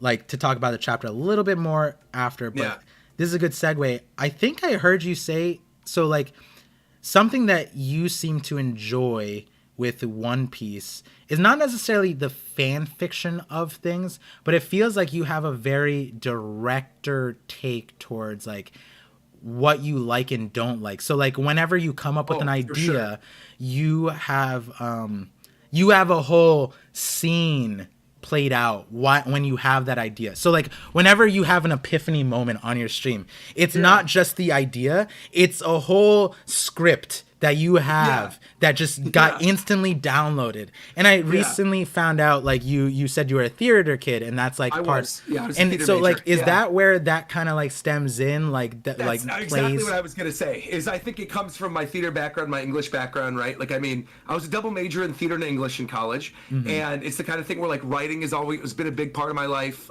Acting has been a huge part of my life, and so when I see, and I've also like I'm a huge film buff. Right. I know Morge and I have talked about this before. Like we're both massive film buffs, to the point where like Morge even made a whole movie channel, and like I do movie reviews occasionally, and like would love to do more. But I mean, I love movies. I love cinema. I love music. Everything related to entertainment is like huge for me. The same way like a lot of people care about sports, I care about entertainment. Right. And so usually when I see a scene that excites me in One Piece, I am instantly thinking of what that's going to be like in the anime, what music track they're going to play during it, like, you know, what the pacing is going to look like, how the frame's going to look on screen, what the animation fluidity is going to look like. So yeah, I do very much like put these ideas in my head where I could close my eyes and kind of see what it's going to look like in motion. Right. And then when it comes to like an idea or a theory, like I think one thing you had mentioned earlier on that previous stream was like the lightsaber thing with Zoro, right? The second I saw Bonnie pick up the lightsaber, I'm like, I know damn well Zoro has to pick one of these up by the end of the arc. Because if he doesn't, there's something wrong. Because we know Oda loves Star Wars. Yeah. The destruction of Lulu Sia is essentially when Alderaan gets blown up in the first Star Wars movie. So it's like, he's going to do it. At some point, Zoro's going to pick up a sword. And the thing that I am not afraid to do, that I think a lot of One Piece people are, and I don't care, is if I have an idea, and I think it's a really good idea, if that idea doesn't happen, I'm willing to be like, look, Oda, you fumbled. You fumbled. If Zoro doesn't use a lightsaber by the end of Egghead, he's fumbled. Yeah. And there's no amount of people going, oh, but it didn't happen naturally in the story. No, he fumbled. Zoro's got to use a lightsaber, or Oda fumbled. Full stop. And I think and like I will stand by it. I'm a man of my convictions. I said, look, I will take the biggest L of all time, do a stream dedicated to my viewers roasting me. That stream's coming up on Wednesday. I said that if Yamato doesn't join, I'm going to do that thing. Yamato didn't join when I was in London. Then I had to go from London to Chicago to New York to Hawaii. I'm finally back, but now I'm here. I have the time to do it. Wednesday, roast me live on stream. It's going to happen. All right, you guys know where to go. Word. And like with that, I think an important distinction that I like making is like, you know, a lot of people respond with like, oh, Roger thinks he can write better than Oda, and like, and then that's always the thing. Write your own manga. Right. Bro, I'm not a manga writer. I don't want to write my own manga. Yeah, you write your own manga. I have no desire to do that. I'm enjoying it as a viewer or as a reader. I'm not speaking from the perspective of like, I am a manga creator, and so this is what you should do. Well, I had some pushback on that because you said something interesting at Comic-Con that I want everyone to share or hear from you. But before that, what I wanted to say is like on the flip side of that was like, you know, a lot of people kind of think like Oda wouldn't do this. That's not Oda's way. And that's the whole point of this stream, where it's like understanding what you like, what your perspective is. And then on top of that, like I'm telling you guys, like there's in terms of creators, like he's Luffy, like embodiment. And so like all of us are going to relate to something. All of us are going to relate to a certain part of Oda's story. And we're all going to use that to frame what we expect or see in the future. Yeah. And I think that's all personal. If you think it's fumbled, that's your perspective. And it's like someone shouldn't take away your experience of One Piece for that. Exactly. That is it. I think that is where the distinction comes in, right? To me, I say this on my streams all the time. When I say, oh, Oda fumbled, that is my perspective of the story, right? Right. Where this idea comes from in the modern day through social media or whatever, that when you're sharing your takes or your opinions on something, that you have to preface it by saying, well, in my opinion, or I think you don't have to say that. It's coming out of your mouth. Obviously, it's your opinion. Yeah. And so frequently, I see people like allowing people's negative opinions of things ruin the thing that they like. Right. And that to me is just the stupidest thing on planet Earth. Like that proves to me that if you are like that, you are a sheep. You are somebody who likes something because other people like it, and you want to be told to like that thing. Right. But like the example that I used at Comic-Con is like Frozen. Okay, I love Disney. I love Frozen. I think Frozen's a great movie.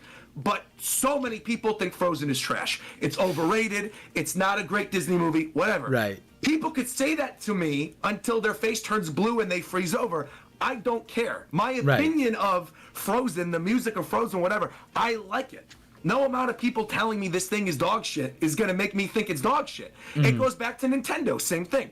The Switch is an underpowered video game system compared to PS5 and Xbox. Like, full stop. It is. We know this. But that doesn't mean that I'm going to stop playing Switch or that I suddenly dislike Nintendo. Nintendo is still my favorite system to play on. I love Nintendo. Right. And so when people are like, but how could you be excited for a port of a game that's already on PlayStation that's now coming on Nintendo? Because it's on my Switch, because I can take it on the go now. That's why. because I'm excited. I want to be able to play it on my Nintendo system. Right. You know, and so again, it's not changing my opinion of this thing I like when someone's telling it to me. I like hearing other perspectives, and I like having the conversation, but people should not allow other people's opinions of things change the way that they feel about a certain thing, or enjoy things. Right. Don't let someone else change the way you enjoy things. Like, if someone's talking negatively about what you enjoy, I'm sure you're gonna find someone who enjoys what you enjoy. Exactly. Yeah. And I think the only exception to that rule of like your mind changing about something is if the community that you're a part of changes, right? Not the thing itself, but the community. My Hero is a perfect example of this for me, right? It's like, My Hero went in a direction I didn't enjoy.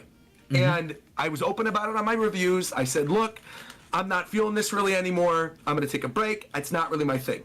People got very angry with me. We're like, you're a hater. You hate this series, whatever. It's the worst thing now. And so now it became a meme on my channel to clown on My Hero. But realistically, do I hate My Hero? No, not at all. I still think Horikoshi does amazing art. I still think it's got good things to it. But the community, the My Hero community, the people that actually consume the series that I was having direct interactions with every single week, that community took a nosedive. Right. After the war and after a bunch of other stuff in the series, it took a nosedive. And so my enjoyment of My Hero didn't change because I already wasn't enjoying My Hero at the time. So that didn't shift. Right. But my desire to continue with that series definitely shifted because people were, the community itself, not their opinions of the thing being different, but the community itself started getting toxic and like being weird and personal and like saying that you can't have different opinions about things, and I didn't want to be involved anymore. You know? Right. And so that's where the difference comes in. I think a community can ruin a series for you, but a person, one sole person, even if you make the argument that like, oh, but you're a big voice in the community, you're changing the way people are talking about things, regardless of the effect that you or I would have on a viewer, it shouldn't matter. We are not at fault for the prevailing opinion being, the end of Wano had some problems. Especially because we're not like sponsored by Oda. Like, it's not like Oda's not sponsoring. Exactly. Right. Yeah. So I think that's something that people sort of like have this gray area with in terms of creators and speaking our opinions and stuff. It's like you should come to our videos knowing we are sharing our opinion of that thing. That doesn't mean it's objectively good or bad or whatever. It's just our opinion of something. Yeah. And if we ever do throw in something in a live reaction where it's, again, like you were mentioning, my reaction to the Stronger Rock theory, right? It's a visceral reaction. My visceral reaction was, I gotta shut you up. I'm muting you. But my reaction to something like Big Mom's Amnesia, right? Right. Is if you go back and watch that stream, and I've talked about this before, I am like, if you liked this thing, objectively, you're the worst kind of One Piece fan. And that's the thing that people got mad about, right? It wasn't me saying this thing was objectively bad. It was me saying, if you enjoy this, you're trash. That's where people got upset at me. Right. And I understand that now, and so I don't do that as much anymore. Yeah. I used to do that a lot more frequently. I don't do it anymore. Because I understand where people were getting upset then, right? Because it's their opinions, and that's totally fine. Right. But my visceral reaction in the moment was, bro, this is trash. How could you think anything otherwise? Yeah. I mean, there's some moments there. I think what a lot of people take, especially meeting you too, is like you're an internet personality, but like Roger truly, like, I am me, bro. Yeah. Like friendliness, right? Like when you're saying like you're the worst kind of One Piece thing, he's saying that in a way where it's like, let's talk about this. Like, exactly, bro. You're nailing it. Exactly. It's like when we were doing the stream earlier today. Yeah. And we were talking to that person, kept bringing up like watch My Hero Academia or something. And I was like, bro, you go watch My Hero Academia. We're talking One Piece right now. I don't care about this. I don't care about you. It's not me being like angry. Right. It's a hard thing to grasp via the internet, but like that's the one thing that like, especially with the Voice of All Things, these streams, like getting people to know the creators a little bit more. And I mean, you don't have no issues with that because you're upfront whenever someone comes up. I do something that a lot of people don't like to do. Right. But I like it. I like engaging with what is presumed toxicity. I think it is fun, right? Like there's someone in your chat right now that says, you want to criticize everything, but having an opinion against it is not allowed. This guy is a true actor. See, like that is, let's talk about it, right? Because what I'm saying is, I'm saying everyone can be critical and can criticize something, right? I'm not saying that you're not allowed to have an opinion, but I am allowed, and you are allowed, to say to me that our opinions are trash, right? Right. But don't let my negative opinion of a thing you love or vice versa change the way that you feel about that thing. Unless it's something where like you read something incorrectly, right? Like if you read the context of a scene differently and someone explains to you like, oh, hey, by the way, like this is actually what was going on in that scene. Then of course, then you could go back and be like, oh, well, I didn't see it that way. So like, cool, I'll change it.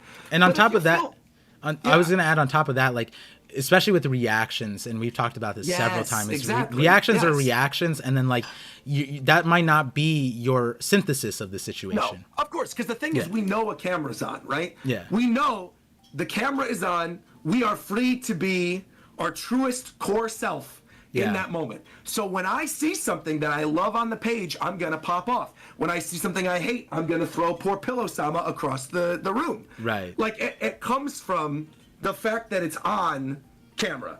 Because if I was reading it off camera, I would be having all this stuff internally. I'd be sitting there reading it, or I'd be in my room like, I cannot believe this is happening, and Reagan would have to come in and check on me. Right. But it's exacerbated because you're on camera, and people are there to watch your initial core self be reflected on the screen, right? I feel that's like the fun of a reaction video. So whenever people are like, oh, you're faking reactions or whatever, that's not at all the case. I mean, that's not to say some people definitely do fake reactions, and I hate that, because it makes a bad name for all the rest of us. But most of us, we are just reading it, absorbing it, and then letting loose our chorest emotions. Yeah. Yeah. I would say like you and I are similar in that, especially seeing you in person, because like I said, the reactions you have on stream are more tamed comparison in you in person. And my wife said the same thing about me the other day, where I wanted to watch Spy Family with her, not on stream, and she was just like, no, but you love being on stream, and like even if I watch something on my own, if something happens, I'm running around regardless if no one's watching or if I'm on camera. I'm doing the same thing. And so my wife has always said, like, she wished she recorded this, for example. Like, she wished someone saw. Said that on multiple occasions to me. I wish I was recording this thing. And I'm just like, I'm just like, stop talking about the camera. I'm trying to talk about this thing right now. Like, whether it be like a movie theater or like after the movie theater, I've had times where like my friends have sat with me for like hours after in the parking lot talking. And I'm just like, I'm like crazed. Like, I'm amazed that they stayed that long with me. But then too, my wife is just sitting there like for 4 hours, and she's just like, you're having so much fun. And I'm just like, I just forgot how much time just went by. I'm just sitting here talking. I mean, that's the thing, right? Is that the scheduled time for this to end is 4 minutes from now. Bro, we're going another hour probably easy. Because like there's so much to talk about, and you get lost in the sauce of the conversation. And I'm the exact same way, right? I go to see a movie a lot of the time. I had a specific movie buddy I would go see movies with all the time in Chicago. Shout out to Josh Parham in Chicago, Illinois. Shout out to you. We would go see movies all the time, and then we would do the exact same thing. We would go out to dinner afterwards and talk for like 3 hours about what it was that we just watched. So I think that's where like the review reaction side of me comes in, right? Because I do that naturally. Anytime I consume a piece of media, I like going out for dinner afterwards and talking about that thing. Same. I like having a conversation about whatever it was I just watched. It's very rare for me to walk out of a movie and be like, that was all right, and then not talk about it and then go home and go do something else. And never. That rarely happens. And if that happens, that movie was a piece of garbage. Right. Because then because I had nothing to talk about then. And that's what I was going to say. No spoilers for Film Red, but Film Red was a movie where we went out for more time than the movie ran. Oh, yeah. Like, we were like 4 or 5 hours just sitting in the bar outside. Like, we were. Afterward. Yeah. And like that tells you that, like, regardless of your take, like, just watch it with a friend, go there with a group, and you'll have conversations. The fun part is when you have those memorable conversations where you completely disagree. So like, I think back to the first time I saw Wolf of Wall Street. I hated that movie. Hated it. Okay. And my buddy Josh loved it. Yeah. Josh Parham, he was like obsessed with it. He thought it was the best. He loved it. and we had a whole discussion about it. And then over time, I actually have ended up liking that movie upon rewatch, and he's ended up liking it less. And so it's funny how our opinions have changed over time upon other things happening in our lives, watching the movie again, getting a different perspective of it. Right. Meanwhile, like, there's another movie called The Master that came out. It's a Paul Thomas Anderson movie, and it's about, like, well, it's not totally based on the founding of Scientology, but it's kind of like that. There's a guy that's like meant to be like L. Ron Hubbard, and he thought it was like one of the best movies he's ever seen. And I came out of that movie and I'm like, I just wasted 3 hours of my life. This is dog shit. It's terrible. And it's funny because, again, we had very different opinions of what that movie was, but that's a situation where things didn't change over time. That's a situation where I continue to hate this movie to this day, and he continues to love it. But that's the fun of it, because then we think back to those conversations where we're sitting down at dinner afterwards and being like, okay, but what did you think of the cinematography in this scene? Or why did they frame this thing in this way? Like, what was up with the music in this scene? Why was the writing so bad in this scene? Well, I love the writing in this scene. That's the kind of thing that, you know, it's fun. It creates those memories. I think, like what you're saying, I think a lot of times when someone doesn't like a movie, it's because the focus group that they look for in movies wasn't done well, whereas the whole package of it could have been, but if their particular focus wasn't done well. But then having those conversations where if I like, generally what happens is a lot of my friends are movie pessimists. Like, they come into the movie and negative. I don't look at reviews or the, you know, what the people like, spoilers, that kind of thing. I don't do that. I go in clean slate for the most part.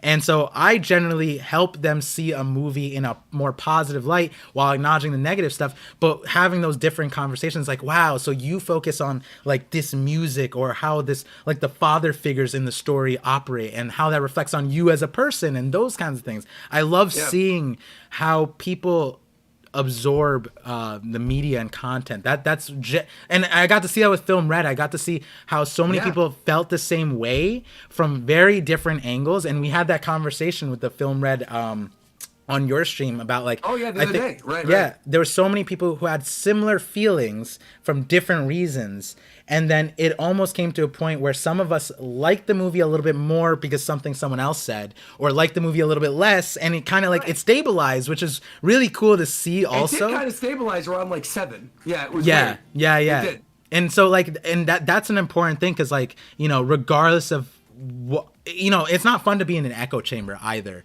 That's my thing, where it's like people are like, you know, you're talking to someone who doesn't agree with your theory. It's like, so like, that's more fun. That is the worst, man. That's the worst. I always hear that phrase too about echo chambers. It's like these people who go on Twitter and like every week it's the exact same tweet. Right. And you know the accounts I'm talking about, where it's like, Goda delivered, oh my God, best chapter of all time, every single week. Not every chapter can be the best chapter of all time. It's just, it's objectively not true. Right. And not every chapter can be that. And there are weeks where, because they feel obligated to say something good about the chapter, they'll be like, oh, but this was the best thing ever. I love this thing. And in reality, I know the person behind the account is not thinking that. Unless they straight up are turning their brain off and they just don't care. They're just enjoying the fact that there's a new One Piece chapter. And there's plenty of people who are like that, and that's a valid way to enjoy the story too. Right? Like, I feel that I'm not thinking critically when I'm sitting watching a new episode of Love is Blind on Netflix, right? I'm not sitting there going, oh, but what are their intentions in this scene? It's a reality show. I'm there for the drama. It's just funny. Like, there's not, my brain is turned off. You know? And some things are like that. And to that point, it's like, I bring up Jay. I brought him on the stream at a time where he was catching a lot of flack for his reactions, because he's not enjoying the story right now as much as everyone else. I understood why, and it felt like he was being misunderstood. So then it was like fleshing out that like he doesn't like the theory side of what we're talking about. What he likes is what we're getting right now, where we have the opening with Kuma and Bonnie and the backstory and the sentimentality and how someone makes a decision that Kuma made. He likes theorizing about that. So he probably finally got something that he really, really enjoys. But the larger note is like, we're all not going to enjoy the same thing, regardless if we like the same story. We might love something for completely different reasons. And the thing that you love might be the thing that I don't love. And then that's how we either love something more or like it a little bit less. And it's all about, if you truly love something, it's about getting all the perspectives about that, learning as much as you can. And you brought up a really good point, right? Is I think a lot of people who really liked Wano Country might not necessarily like this arc because of the reason why I like it, which is that we're jumping all over the place, finding out a ton of information. It's like a lore dump. And that's perfectly fine. I could care less about power scaling in fights. I never have. I don't care. Right. It's cool if the fight looks cool, like something like Blackbird or Law. If it's a really interesting matchup, then I'm into it. But like in terms of power scaling, it does not matter to me in the slightest. So like one of the biggest slumps in Wano for me is like the Tobi Roppo fights, right? Yeah. Because it's like, okay, here's the routine. They're fighting the regular person again. Here's this thing. And there were highlights in it for sure, like the Who's Who chapter with Jinbei revealing like the truth about the devil fruit for the first time. Robin finally having a one-on-one. Like there were really good moments within those fights. But that like slate of chapters for that 3 months, I was like, whatever, it was fine, you know. But some people love that. And then when we get to the lore dump stuff at the ending, they're like, oh, this is all really cool, but like I really want to get back to the main action. And you know, people are different in that sense. So yeah, I totally understand why someone who would like Wano or Dressrosa or Fishman, where you're in like one place, focused on one story for a really long time, might not necessarily like the way the chapters are jumping all around in something like a Reverie or an Egghead. Right. Yeah. And so like, I think it's the best. I mean, this whole conversation was set up for this question, and I don't know which way you go with it, but now that you guys get an understanding of like where Roger comes from with why he likes certain things, doesn't like certain things, all in this like package, but then also like, you know, what he does, the video game stuff, and then how much we talked about Egghead currently. And you were at Comic-Con, you know, showing up the One Piece game, right? And you had a little, and you were saying like, I don't write manga, I don't write stories. But I pointed out, you know, like you have a director look at things, and you like, you know, and when you're making the series, you come up with the whole scene. And something you paused, a lot of us, it was a few creators and a few viewers also there standing there, and you pitched your greatest, what would be the best One Piece game to come out. Yes. And I would like that you to share that, but also if you want to add like a little bit of a spice to it, because we didn't have Vegapunk stuff there. But if they were to make like a Pirate Warriors part, where, you know, they kind of finish the plot line after like a certain part, but they don't have the manga to finish that plot line, so they just make up their own things. How would you see, because you said there's a year left on Egghead, so like those two ideas, what's the best game that's separate, but then also how would you, if you were to write a One Piece game for this thing, how would it go? For Egghead Island, you mean, specifically? Yeah, or if you can go beyond that too, you can go beyond that. I mean, I think we're bound to eventually get a One Piece game with Egghead Island stuff and whatever the future Pirate Warriors is going to be. So this is Rogers Base's pitch for the next One Piece. You know, I joked about, because Randy Troy's in here, and he showed me and he described Hidden, and Randy introduced me to the One Piece games, and they were saying like, I think Pirate Warriors essentially makes like fan fiction because they don't have the manga. So this is Rogers Base's version of it, knowing that he's the embodiment of Luffy in real life, theater background, the reactions, you know, all the various takes. How do you see it? How do you see it, Roger? So in terms of if I could have an ideal One Piece video game, and I think this is the thing you were talking about, it would be a mix of two games, basically. Okay. One is the exploration aspect would be Wind Waker, straight up. Legend of Zelda, the Wind Waker. You're on a boat, you're sailing to different islands, there's different stories on each island. It's open world, you could sort of explore it at your own pace. There's other little miniature islands where you could do little side quests. Everything kind of connects to an overall story, culminates in a really epic finale. It's got a great orchestrated soundtrack. Like, that is the core gameplay, right? You're exploring on an open sea, discovering things on a sea chart maybe. Like, that's great. Wind Waker. Got it. Combat-wise, though, I would love it if when you actually enter combat, like if you're doing, you know, you're entering a battle on the field in like a Dragon Quest or a Pokemon, you know, it goes into turn-based stuff a lot of the time. I would love if the combat of that game, when you're actually interacting with people, turns into like Dragon Ball Fighters-esque combat, right? Where it's 2D, fighting game style, but with that amazing animation style of Dragon Ball Fighters with the world of One Piece. Where you've got all the characters, whatever character you're playing as, utilizing their abilities in the fight, right? You've got Luffy going gear second, gear third, gear fourth. You've got Law going room, going all over the place. I think the mix of like a fighting game combat with Wind Waker, Wind Waker exploration would be like incredible. That to me is like the ideal One Piece experience, and I don't think we're ever going to get that. I think Odyssey is cool that we're getting like this turn-based RPG. I know I'm going to enjoy it. I think eventually we will get another One Piece fighting game. Maybe not necessarily like Burning Blood, but like I liked Burning Blood more than the average person, so I'd be down for that. I'd be down for another new one that's like Power Stone style, like the one that was on GameCube, like the Pirate Festival. I think that would be cool. But I think at some point a One Piece Fighters is kind of inevitable. I think there will eventually be an Arc System Works 2D One Piece fighting game. Yeah. I just don't think it's going to have the exploration aspect like the Wind Waker style stuff. I think it's going to be its own thing. And I think the exploration type game is going to be its own thing too. But I think if you merge them together, that's your best One Piece game of all time scenario. Yeah. All right, so I already see a lot of people in support of this. They're like, I like this a lot. And of so course, I'm throwing up a poll right now. Would you buy Roger's One Piece game? And I already know the result, but this will be used as data accumulation to pitch to Toei eventually. Or there you go. So, and when you said that, like, there's no point of disagreement. You could add things to that, but I think that's a great foundation for that. Yeah. Because so much of the lore of One Piece and like what makes it special is exploration, right? So I think like World Seeker tried that a little bit to an extent to have an open world, but World Seeker all took place like on that island and on the other islands that were in the sky and stuff in the DLC. It wasn't like you were flying around and going to all these other different islands in the world of One Piece. It was just that one.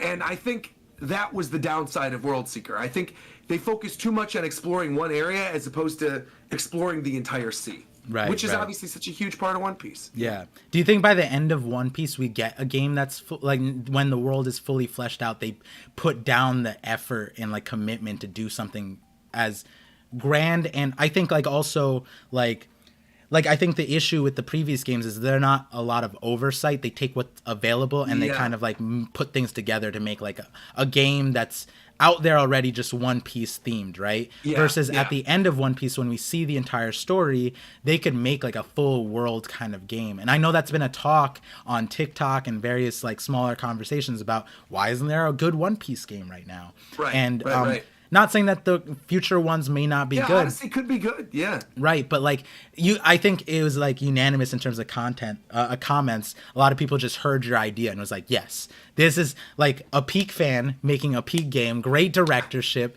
Like he knows all the games to put together, which is why I brought up all the game topics. Was like Roger instantly knew where every character was from, and like he knows.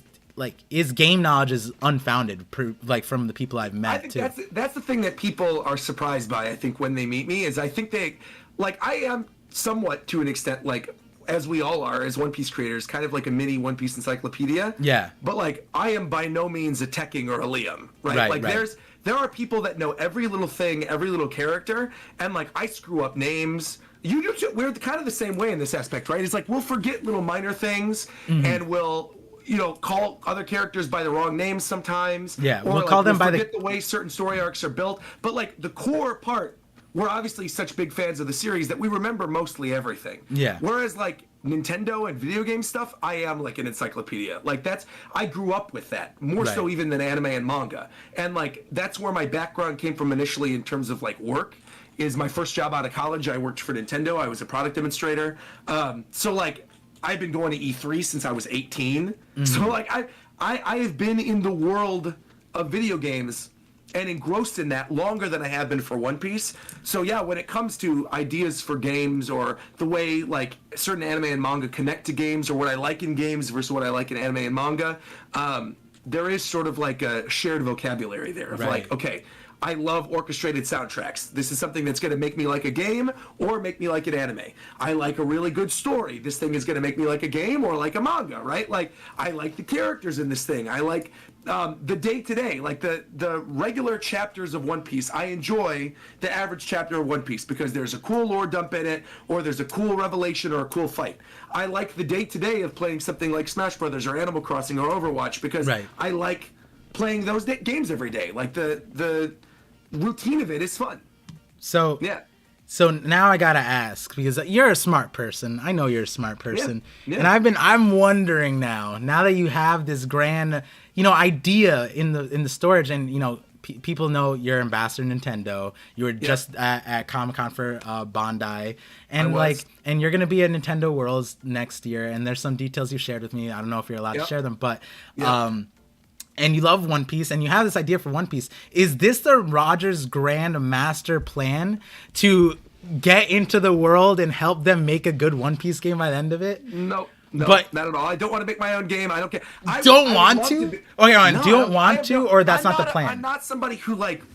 I mean, look, if they paid me, if they were like, "Hey, would you want to be this director of some One Piece?" Of course, I would do it. Like naturally, that's a paycheck. But like, I am not somebody who wants to make movies or wants to make games or wants to like make manga. I like the discussion aspect of it. I like being a critic. It's fun. I enjoy so many things that I don't want to pigeonhole myself into doing one thing. Right. But of course, if there's like a situation in which I could cameo in something, or I could be an actor in this thing, or do a voiceover for this thing, or host this event, like one-off things I would love, of course. Yeah. But I have no overall desire to like, I want to be a film director. I want to make my own anime. I want to write like Joy Boy just wrote his own book. Great for Joy Boy. I have no desire to write my own book. I just don't. If I did ever do that, it certainly wouldn't be a work of fiction. Right. It would be like me talking about my experience as a YouTuber or something. But that's not like a thing I want to do. Right. I like creating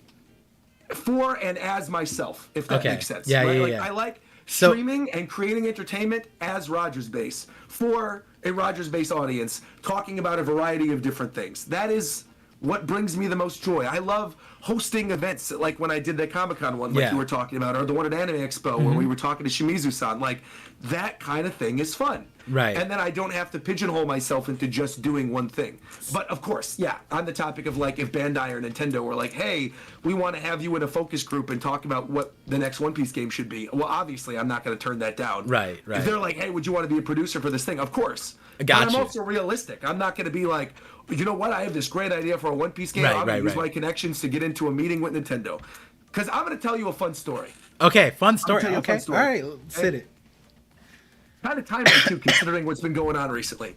Okay. I was at E3. This was 2014 or 2015. No, it was 2015 or 2016. I was at the Nintendo Media booth, as per usual. I've told this story on Japan Time. I've told it on other occasions before. I was on the Nintendo Media booth list to go have an appointment to go play a bunch of games. Okay? Right. I'm thinking about it. This was 2016. This was definitely... No. 2015. It was for sure 2015. 2016 was Breath of the Wild year. 2015 was this. Gotcha. The story I'm about to tell you. Okay. Yeah. I go up to the media booth, the Nintendo Media booth at E3, and I noticed that the other employees that are there working for their PR company, Golan, they seem off.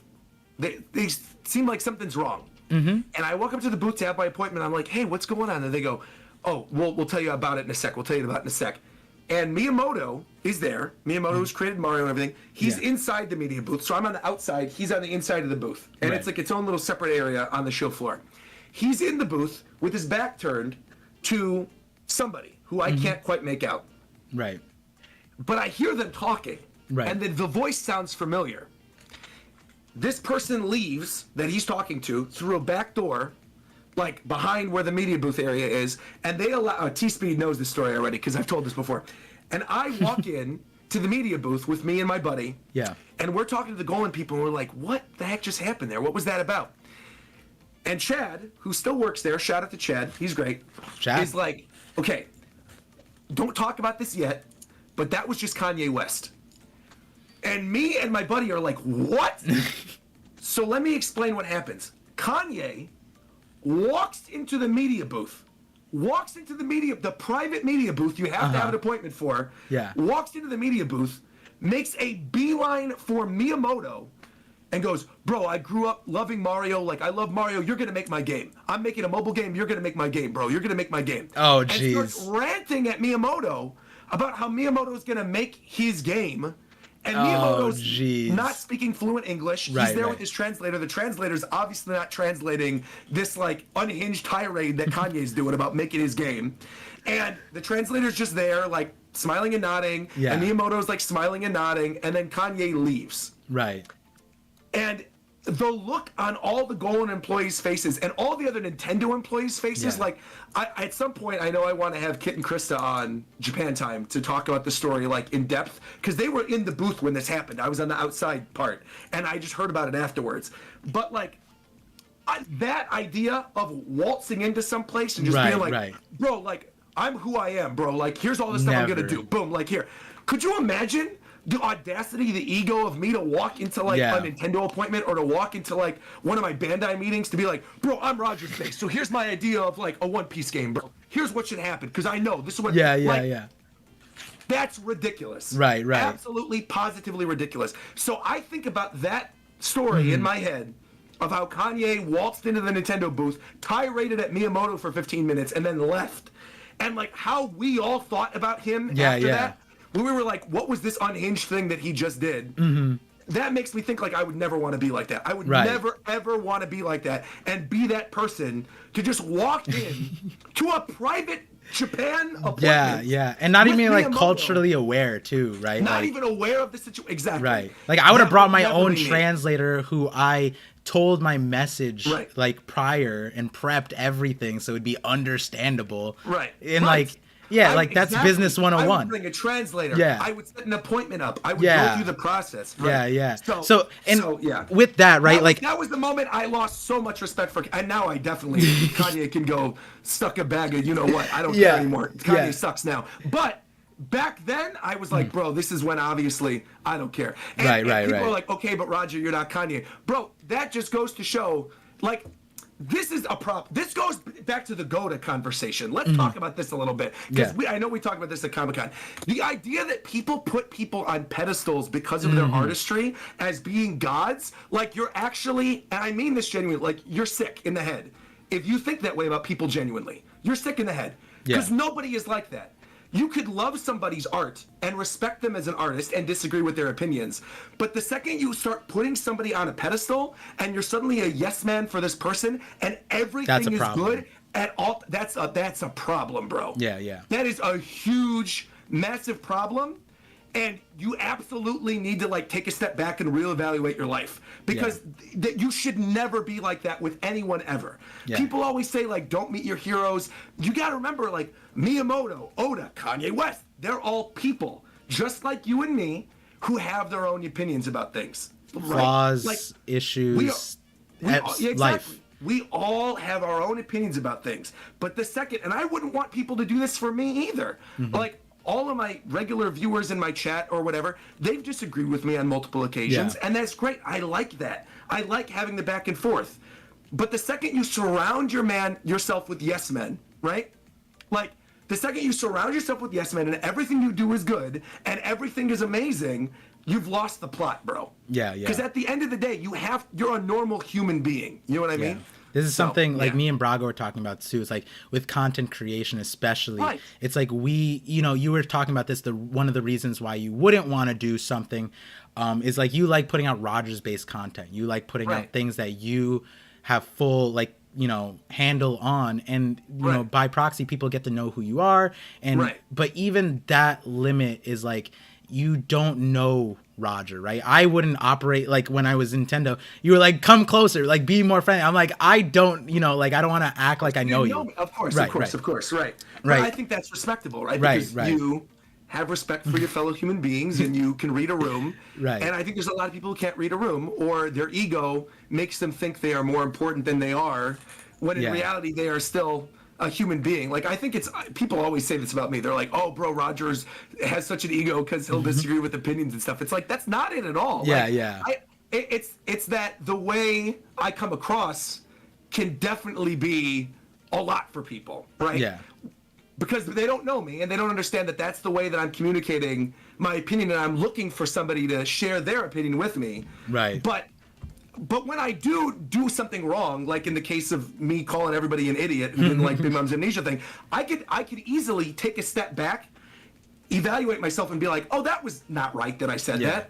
Like, I could have done better. Be like that. You know what? I could have done better in that situation, and that's so important, right? Yeah. Is being able to self-reflect and be like, I was wrong in this instance. Let me just do better. Yeah. That's it. Like, and there's a lot of people, especially nowadays, that don't want to do that, and I think that's a problem. Yeah. Which is why I stick to my happy little Rogers Base YouTube channel and do collabs with people that I genuinely like and just talk about things that I'm passionate about, and that's that. So So something that I've said, because as weird as it sounds, like people have said they look up to me, like with the channel, like making things, and there's been a few creators who made channels for that. And the thing that I always say, and I said this on the Brago stream, is I say like, don't look up to me, look forward, look forward to me, which is essentially meaning like, you know, if you're treating me like a role model, then I expect you to be beyond me at some point. Like, you know, like, especially if you're younger too, like, you know, if I inspired you, then I'm going to end at some point and you're going to be ahead of me. And so it's not looking up to me, it's looking forward to me, because you're probably not that far behind either.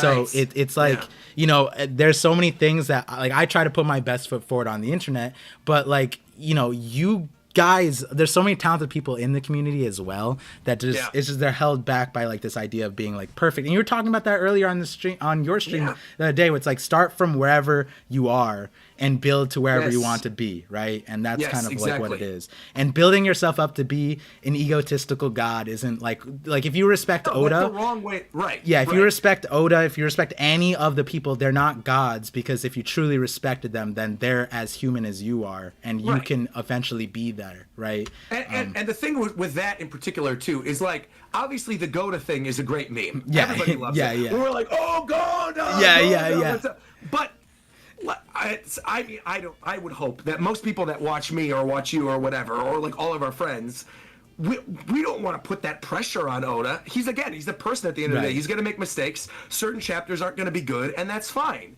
But we're praising him, and it's fun in the moment. But like, in actuality, again, like, to put the pressure like that on someone like Oda is not right, because he's a human being at the end of the day. So and you don't want to always have this idealized version of someone in your head, because ultimately, no matter what, they're in some capacity, they're not going to meet one of the expectations that you set up for them. Everyone. Regardless of, they could be the nicest, sweetest person in the world, they will still let you down in some way. And it's important to be able to acknowledge that and be like, this doesn't affect me interacting with their stuff or whatever. You know? Exactly. I think I call it like, it's a boundary. You have to like be smart with boundaries in life, and that is one of those boundaries. Because nowadays so many people have like parasocial relationships with people that are on YouTube, right? It's like people consider people friends who are watching you. And in reality, like you said, like, no, you're a viewer or you're like someone who supports my content, but like, you are not my friend in real life. Whereas like we have met in real life, right? We've hung out. We are actually friends. Whereas not everybody is like that. And there's a difference there. And knowing that boundary and knowing when you can speak up, or, you know, when you could maybe say, hey, I have this idea for this thing. That's like important. It's important to know. And Ty saying in the chat, I hope people don't call Oda Goda in real life. I know he'll look at us crazy, which is in the entirety of like the Skypiea arc, right? Like, gods are like, Luffy is like, why worship people? Well, that's so lame. You know what I mean? Like, Oda would look at that the very same way, in my opinion. 100%. And, you know, going back to the thing where, you know, you brought the Kanye thing, I think the difference, and I'm not saying you to do this, the reason why I brought this up is a different reason, is I think you understanding that awareness is like something, and the boundary, and I think you're responsible in the way you portray yourself, but that also lends itself you're being genuine. The reason why I brought the gaming thing is that I equate you similar to Matt Owens in that regard with the live action, where Matt Owens like felt like, you know, from my conversation with him, he felt like this thing was happening and I would rather be the mega fan that I am to steer the ship, right?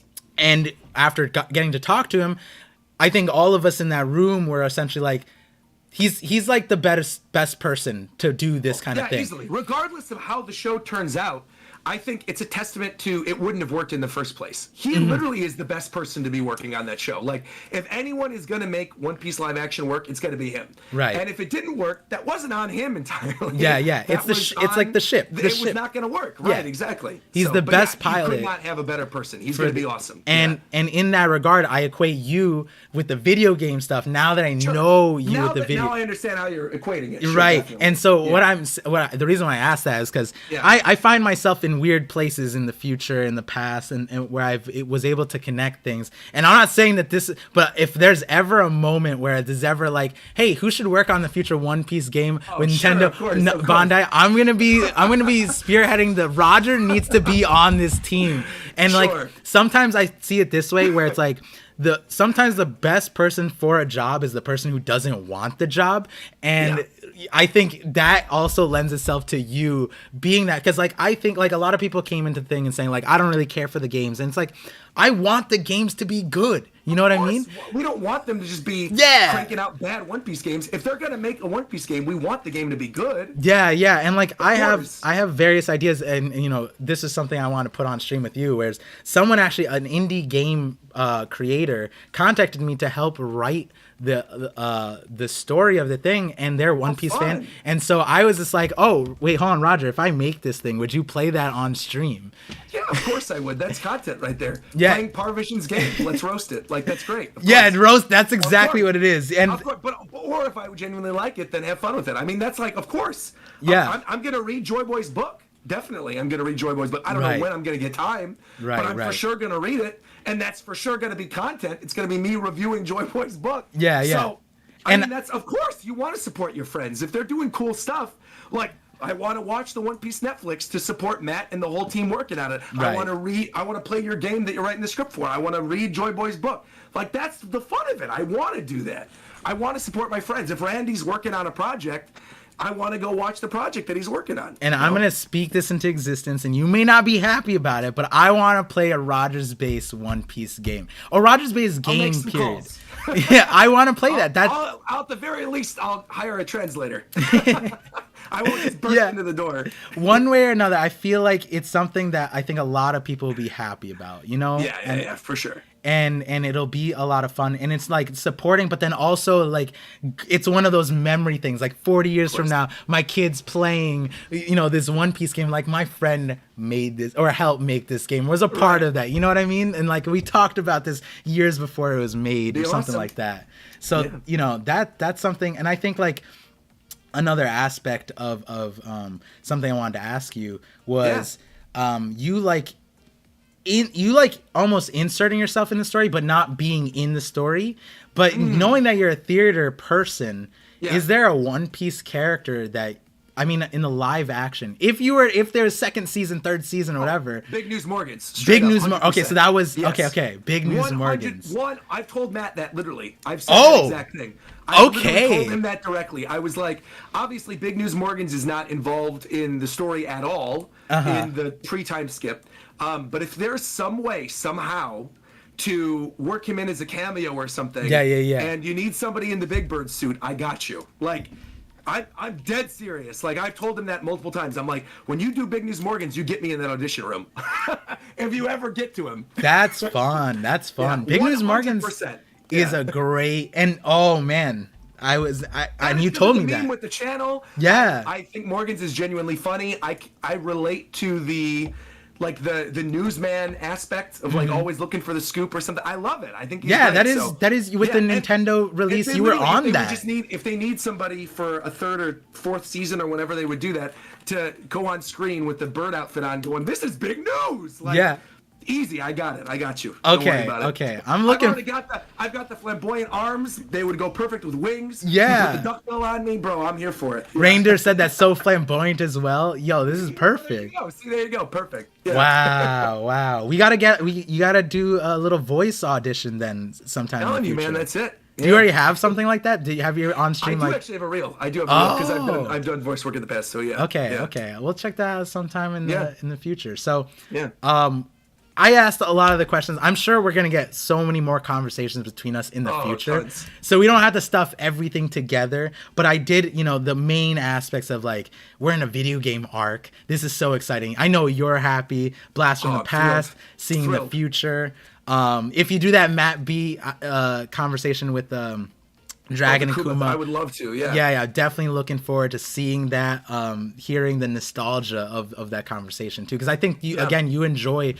Like you said something earlier, like you love when things connect, and that's funny because that's like entire point of my channel, making connections. No matter how goofy the connections are, That's it's why just your fun. channel is good. That's why you make good videos, right? Thank 'Cause you. They're enjoyable. Yeah. And I, when you said that at the very beginning of the stream, I was not like, of all the things I planned out for stream, I was not expecting to get Rogers Base to say, "You're my favorite theorist." That was not in the Easily. cards. Yeah, because they're fun. Because I feel like, again, I've been in this game for a long time at this point now, and I've heard almost every theory. Like, Right.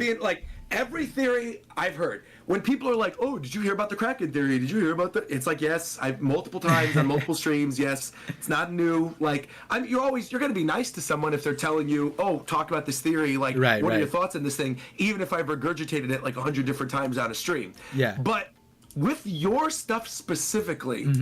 You bring up stuff that I've never heard before. I've never heard the Zoru mushroom thing, stronger rocks, like the shadows thing that you brought up on the Reverie. Like, you genuinely have very different, original, very fresh takes that are not your cut and dry. Here's what I think the final fights are going to be. Here's what I think Dragon's power is. You know what I mean? Like, yeah, like someone in your chat just said it. 3-day trip said Par walks the line of madness. You do. You toe the line of like being so out there that it's ludicrous, but you enjoy it. Like, I see you as the ancient aliens of the One Piece community, right? Where like you watch Ancient Aliens, and you don't believe half the stuff they're saying, but you're like, dang, wouldn't this be cool if this was real?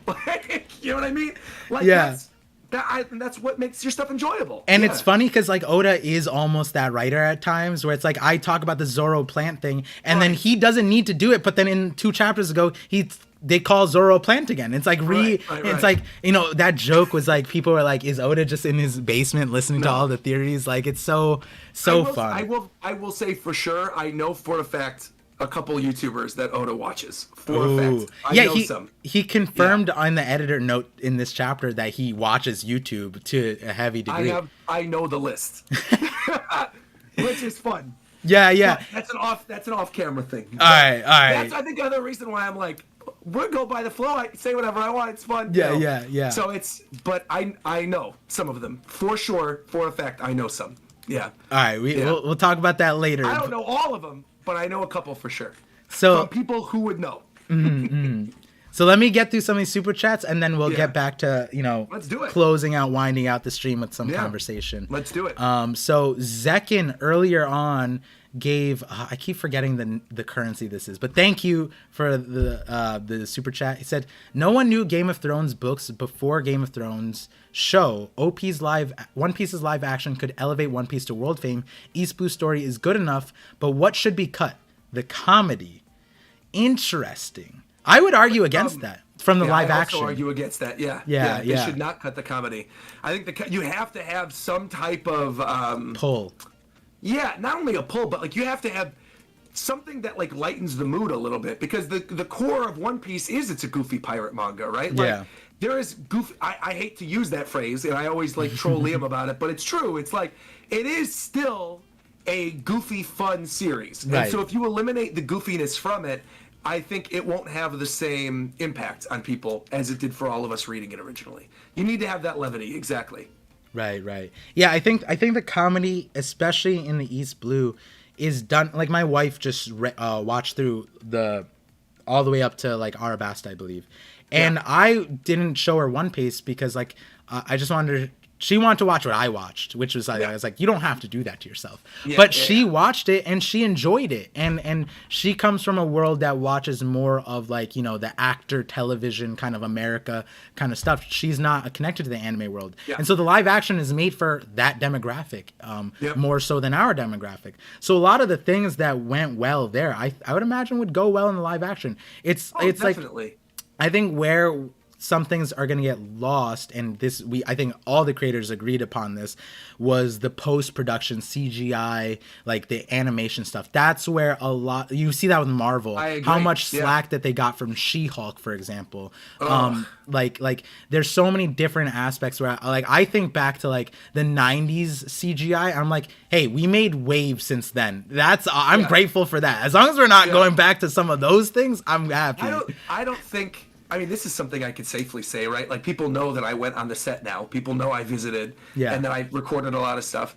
I was amazed by the amount of stuff that's practical in that in that show. There's a lot of stuff they built out, really cool things that when you see it, I think you're going to think it's CG, but it's not. Right. And that was a big thing that impressed me, like walking through the prop department and seeing some of this stuff like actually made. Bruh, I think that aspect people are going to be thrilled with the live action. I really do. Especially people aren't expecting some of the really cool stuff that's going to be in there. I'm not going to say explicitly, but Rogers definitely left a mark there, and it's. Oh yeah.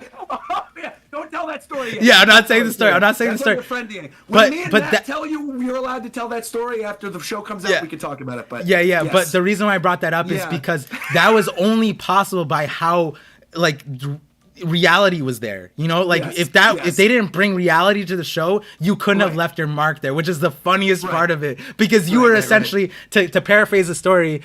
Roger's basically like, I can't handle reality right now. Right.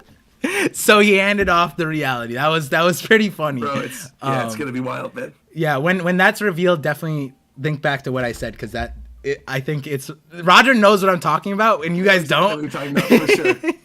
Well, because it was the thing we were talking about at drinks afterwards. Right? Yeah, for sure. Yeah. So it's very cool.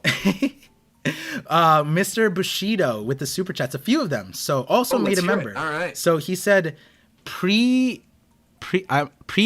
typed to pred. I don't know what that means, but Doc Q uses a power called Black Death, and Law uses his room on Beppo, forcing a Sulong for him. Beppo is prediction. Beppo is proof why Carrot as a lookout is needed. I've given up hope. I love Carrot. I've given up hope. I'm done. No more. Mr. Bushido is the biggest Carrot copium theorist out there, and he will find, if there's a Carrot in the panel, he will find it and be like, there she is. She is here still. I want nothing more. I know plenty of people that want. I know Matt Owens wants Carrot. I know Reagan wants Carrot. I know a lot of people want. I know Teching wants Carrot. But the fact of the matter is, I don't think it's happening anymore. No. She's queen. Everyone should be happy. She's Duchess of. The moment I kind of relegated myself to the fact that, like, she's not going to join, was when I had that theory about after Punk Hazard that Monet's Devil Fruit would end up on the ship, right? Yeah. That it would transfer the nearest fruit, which had been the tangerine tree on the back of the Sunny. Right.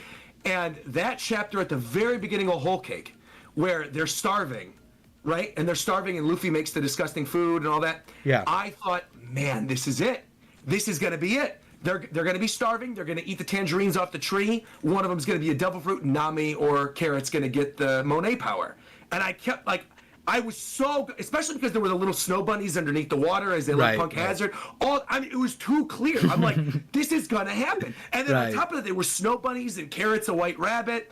I was like, this is going to be it. The second that didn't happen and Carrot didn't eat Monet's fruit, I kind of resigned myself to this isn't going to happen now. Right. Because I thought it was so perfect for the story, and that could have been such a natural way to integrate that in. Yeah. That, like, when it didn't happen, I just went, okay, well, then it's just not going to. And as much as I would love it, I just don't think it's going to happen. Yeah. So with the Carrot thing, this is my personal experience with the Carrot world was so interesting, because I was anime only, and I was disconnected from I didn't know it existed. So when I came in, and I'm making theories, I'm starting live reactions, and then for some reason, like, the Carrot, like, everyone's like focused on Carrot. I'm like, what is this coming from? And so I got a full lore dump from so many creators, so many viewers, and I'm like, wow, this was a thing that like I have so much FOMO that I wasn't a part of this. Like, 'cause I don't believe it. I didn't think that deeply about it being anime only and disconnected,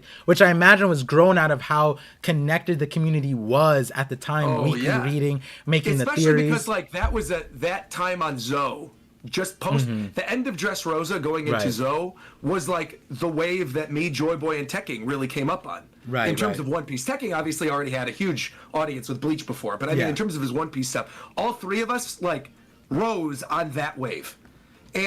And so all of that Carrot stuff, like Carrot being introduced during Zoe, we have a lot of nostalgia for that character because she was so ingrained in, like, when our channels kind of blew up. And so That's it's a big part as to why. But I will always love Carrot no matter what, and I still think Sulong Carrot's great, and I'm sure she'll do something cool by the end of the story. Oh, but yeah. I've given up hope that she'll join the Straw Hats. Yeah. I have no doubts in my mind. She's gonna be important. The roles that she's given is super important. Zunisha has to come back, and what we learned about the leader of Zoe, if she's the new head of the dukedom, like great. Yeah. Now we know that Zunisha can show up anywhere, anytime. Yeah. A flick of like, we don't even know what called him, but like. Zunisha's coming. Zunisha. Exactly. Yeah. Zunisha's coming. Carrot's coming. So yeah, I think like this is what I was telling a lot of the Carrot fans at the time, because I was just trying to console them at the time because there was a lot of crying in my Discord, and I was like, hey, listen, at least Carrot got promotion. It's all good for Carrot. It's looking good. And honestly, because of the way the story is, by adding more characters in the forefront, we lose the focus on the forefront. And so because of that, Usopp, Brook, Carrot, they didn't get a lot of focus that they should have if they were going to be, part of the crew. And with that, by having Carrot off screen, look how much development Oda is willing to put in off screen situations. This Blackbeard situation should tell you that Oda cooks in off screen situations just as much as he does us on screen. And absolutely. And so we should all be excited for that for sure. Absolutely. So Mr. Bushido joined it again 5 months as a member, said, notice that Luffy is calling Bonnie by her name, and this connects to your next one that says, could Bonnie be a Straw Hat? Still Carrot is joining. So Bonnie being a Straw Hat, I'm not a big fan of like people necessarily being crewmates. Like if it happens. For me, it's kind of like everyone's friends, right? Like you're invited to the home essentially. That's what it means when like Luffy said that to Kinemon, Yamato, Momo. It's like you're invited into my home. This is my home. We're close enough where you could be on my home. You know what I mean? Right. So that's how I see it. I think after Wano, especially, I'm done now. I mean it. I'm genuinely like done with the blank for Straw Hat thing. I'm done. There's no fun in it anymore because there were two ample opportunities with Carrot and with Yamato to have characters join that for neither of them to join after all of that, after, how long was it since Zoe was first? That was 2014, 2015? 824 was the last chapter. So okay, that would have been, 7 years or something? 7 years that we've been touting Carrot for Straw Hat. Yeah. 4 years, well, not 4 years, but 2 at least for Yamato, at least. To have gone through that twice, amidst all the other stuff with Jinbei, I'm just done. It's like it's one of those aspects of the community now. I don't even find it funny when people bring it up. I don't think it's enjoyable to even think about. I have no fun theorizing about it. I'm just kind of like, okay, if someone joins, if Oda wants somebody to join, great. We're gonna have all these honorary members, fine. Vivi, Yamato, whatever. But I'm done in terms of blank for Straw Hat. Laughing because I didn't get to experience this, and I almost, not that I want to. I'm not saying that I want to be in your position with this theory, because what I'm more meaning is eventually I'm going to be a part of the community accepting this theory and then be rudely awakened that this wasn't the case and being sad with the community in that regard. And I'm like, dang, I didn't get to experience that. And I'm also amazed that that's how, for lack of better words, whether the community wasn't tightly knit, that demonstrates to me that there was some camaraderie there. You know what I mean? For sure. I mean, a lot of people wanted Carrot to join, obviously, but I think the thing that really, which is why I don't even feel bad and why I'm making a meme out of it and doing the whole biggest L stream is I would not have changed a thing that I would have said or done differently. Not one. Because everything leading up to the story, up to that point, everything, regardless of how people want to go, oh, I didn't think Yamato should join. I think a lot of people just straight up didn't like Yamato as a character and didn't want Yamato to join because of Yamato. I loved Yamato, but I didn't think that she was going to join. But I think she might later. But there's a difference between not thinking and not wanting. Yeah. And I think I wanted Yamato to join, but I also was not going to be upset if Yamato didn't. But it was clear from the positioning of the merchandise, clear from the way they were writing it in the story, clear from saying I'm going to be the next Straw Hat, all this other stuff, that Yamato would join. And Yamato not joining is just like, well, then why did we spend so much time on this godforsaken character in Wano Country Right. if that didn't lead to this thing? There's no Yeah. point in doing this. Like, there's a way that all of that stuff could have been trimmed down significantly. The only reason it was there was to bait the reader. Really? Right. So for me, I don't feel bad falling for it because you were supposed to fall for it. Yeah. Like, you're supposed to. It almost feels like Yamato. There was two directions where Yamato could have been their own Right. character, or Yamato was created to give Odin more context. But Right. by putting Yamato in the direction of own character, it took away from both, and then we ended up in Yeah. like the middle, which didn't feel good for either camp. Right. Because I And think it was- a lot of Oh, the yeah, go people ahead, go ahead. a lot of the people who thought that Yamato wasn't joining, they didn't like the outset of Wano until we got that flashback chapter where she randomly Sure. just said it, and it could have been done in a better way, and we're just left questioning the structure and if like everything came out the way it was originally intended, or things Yeah. were rushed or things like that. That's never a good feeling. And so for having people on both sides of the camp thinking Right. that same way, that tells you that there's a larger problem at hand with how a character was received by a community. I also think like, dude, the whole thing with Yamato's identity too was just like exhausting as a creator because it would change on a dime week to week. And so I've gotten to the point still to this day, I just say Yamato. I don't Same. use pronouns. I just say Yamato. I try my Because best to, at yeah. the tip of a hat, something can change. Yeah. Like Oda will write something some way and something will change or there'll be a Viva card. And I worry that if I ever choose one, it ages the video poorly. Right. So I'm just like, I'm going to do Yamato. People could say what they want to say, whatever. Personally, for me, Yamato felt like a Mulan kind of character, right? And I think there was a direction in which the story was going where that could have been expanded upon, of like being the child of this warlord that's in Wano, but there can't be women in charge and you have to be a man to be a leader, and like what that means for the country. But like all wasn't of fleshed it out. doesn't matter. Right, it wasn't fleshed out. And so Yeah. in reality, it seemed like Yamato as a character created so much more negativity and weird toxicity in the fandom that like didn't need to be there at the time. Yeah. It was just exhausting. And I'm saying that as somebody who likes Yamato, right? Yeah. But I also am like, I'm happy we've moved on from that now. I think you know? Hidden Yeah. Island, he has the Japan perspective. He went there. His wife is Japanese. So during that time, he had a stream, and on stream, he was just explaining the nuance. And this is something that I know of because I grew up around a lot of Asian families with families back home, and so I'm closely tuned into like more of the Eastern culture.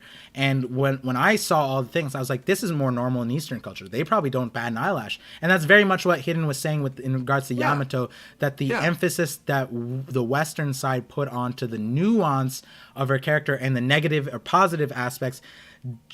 In Japan's population, they kind of just read that and accept everything. They just accept everything that's happening and don't bat an eyelash as an issue or not an issue. And it's kind of like we also have to realize that this is a frame of another culture perspective that we're not experiencing on the daily, but they are. And this is like, this should be a window to serve into like, hey, if this is an issue there, then like not questioning our perspective necessarily, but like changing the conversation of like, what are we missing and how do we add to the conversation for it to be tasteful? Because I think you can have the conversation about it, but that's the issue. Without getting toxic. But exactly, that's the issue, is when you're on Twitter or when you're on, forums or whatever, people are just like so angry. Yeah. And you can't even have the conversation. If you say the amount of times where like during the chapters when, Yamato was in the bath, I would say he in the thing, because that was the whole thing for a little bit of a time. It was like, okay, using male pronouns, I'll go with it. Who cares? Yeah. It's like, I'm going to go with it, and that's fine. And people got so mad at me. They're like, she, what are you talking about? And then vice versa. When the Viva card came out, and it was like Kaido's daughter, and then people started using she, people got mad again. And it's like, first off, it's a fictional character at the end of the day, right? Yamato is a fictional character. They're fictional. But I also feel like there's no harm in like just going with the way the story's going. You know what I mean? If they say daughter, then we say she, whatever. If they say he, we say he. It doesn't like it doesn't bother me one way or the other. It's not like anything that's gonna thoroughly affect my enjoyment of the series. I care more about learning from the series. Know more about the character. Yeah, I could care less. Yeah. Or if we're having this conversation, make it meaningful to learn from, right? Not attack someone for not understanding them. How about help them understand, right? Like that's the conversation that needs to be had. And I feel like a lot of the things Oda does is to create that conversation, right? If we didn't have that, this character, this conversation wouldn't be had. Is this conversation difficult to have? Yes. It doesn't need to be done very delicately. Yes. Sure.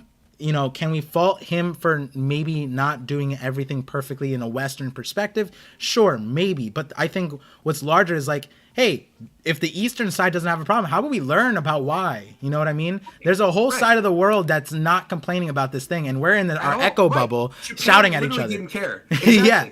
Japan literally didn't care. It was the kind of thing like, oh, cool, all right, Yamato's in the men's bath. Perfect. Because, you know, Yamato's like one of the guys. It's like there's no... Not just that. That's it. I mean, it's in the story. It's not like, it's not some weird political statement. It's like, that's what it is. Yamato's one of the dudes. Also in Japan and Korea, they have mixed baths, and we don't have that in our culture. But I mean the panel that got like everyone angry. Right. Where it was like Kiku was in the women's bath and then Yamato was in the men's bath, and so many people were like up in arms about this. And it's like, bro, it's a minor scene. It's a cute scene. To be like Yamato hanging out with the dudes, basically. You know, like it was cool. Like there was nothing wrong with that. Yeah, and people got so angry, it was wild. The reason why I brought up the bathhouse thing, the mixed bathhouse thing, is because the way I saw it was, aside from a few elements that are gag elements, is like nothing's being sexualized and everything's just body, like it's a human body, and that's how the Eastern side views a lot of things. It's like, oh, I just went to a Korean spa and it's like old dudes, young dudes, they're all butt naked in the spa thing, and it's like if you almost, that's the environment, and that'd feel weird if you just came in with a Western perspective, but that's how it is in other countries. It's way more comfortable. Aunts, uncles, everybody, because you're not objectifying people, and that is the educational part of that conversation I wish was talked about more, but that wasn't talked about. And that's the toxicity thing that we're talking about here, where it's like so many of these conversations can be done better, and I hope that, like, you know, me and you talking about that helps people bring more nuance to the conversation, because it's not a conversation that's not going to end. Yesterday there was a stream about that conversation, right? And which is just wild to me that it's still like a thing. Like it literally doesn't matter. It's fine. Like if someone sees themselves in Yamato and their experience in Yamato, let them own that experience. Like there's no, like, it's not hurting you. Just let them do it. Whatever. Yeah.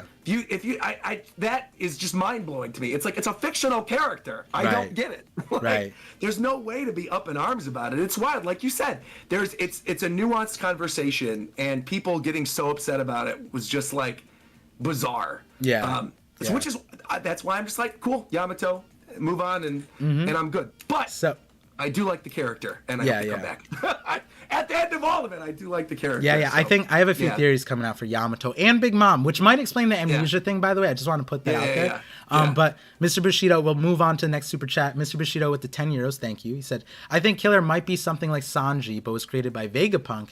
Kid will show up in Egghead because Carrot got on his ship by mistake and he returns her, and we will then get their backstory. Daft Punk mask is the connection that he's drawing to, which a lot of people are bringing up Uteron as one of those YouTubers that Oda might watch, because Shaka has the mask that looks like Uteron's, and the larger picture is that's Daft Punk. Daft Punk has that mask, and we know Oda loves music, and Daft Punk is internationally renowned. Vegapunk is the name. I mean, that's like the very obvious thing.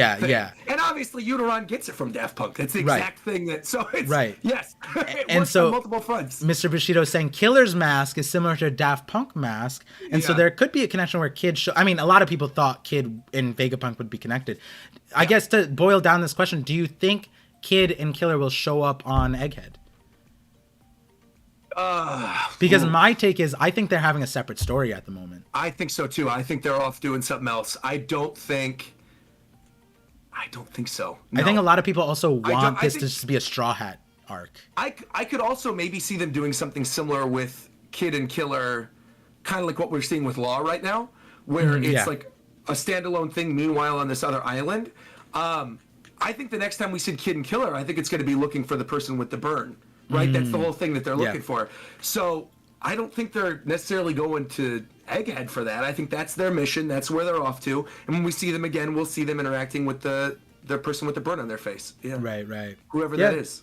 I think Gabon, apparently, is Yes. what people are saying. So, he's, okay. I mean, I want Scopper back. I think he'd be a cool person to add on. But the Scopper thing was weird because I don't remember him with a burn on his face. Yeah, I think a lot of people are throwing in headcanon that like we in the past 20 years. Yeah. Exactly, right. I don't. Like, okay. The Scopper thing for me was Law and Blackbeard. They're on an unknown island, but we named it Winner's Island, which is like Right. it could have just been a random island. So one of my headcanons was like maybe Scopper Gabon is just on his island and we get debuted, and that's how this thing gets diffused in a way where there's not losses necessarily, but there's a similar Amazon Lily situation where Rayleigh showed up, diffused it, Blackbeard got something out of it, not what he wanted. Similar thing here. Blackbeard might leave with something that he wants. Law leaves like injured or something, and Scopper Gabon is the one who diffuses it. And that would be an interesting way to finally bring back Scopper. And the reason why I think he's important is because his name, Scopper, which is like gold, silver, copper. So, you know, the metals are really important. And this is a theory that I never actually put out, but I have a few theories that take like narrative thematic elements, and one of them is copper. The metals. So when you think about Roger is kind of the conduit for the Great Pirate Era, the golden age of pirates.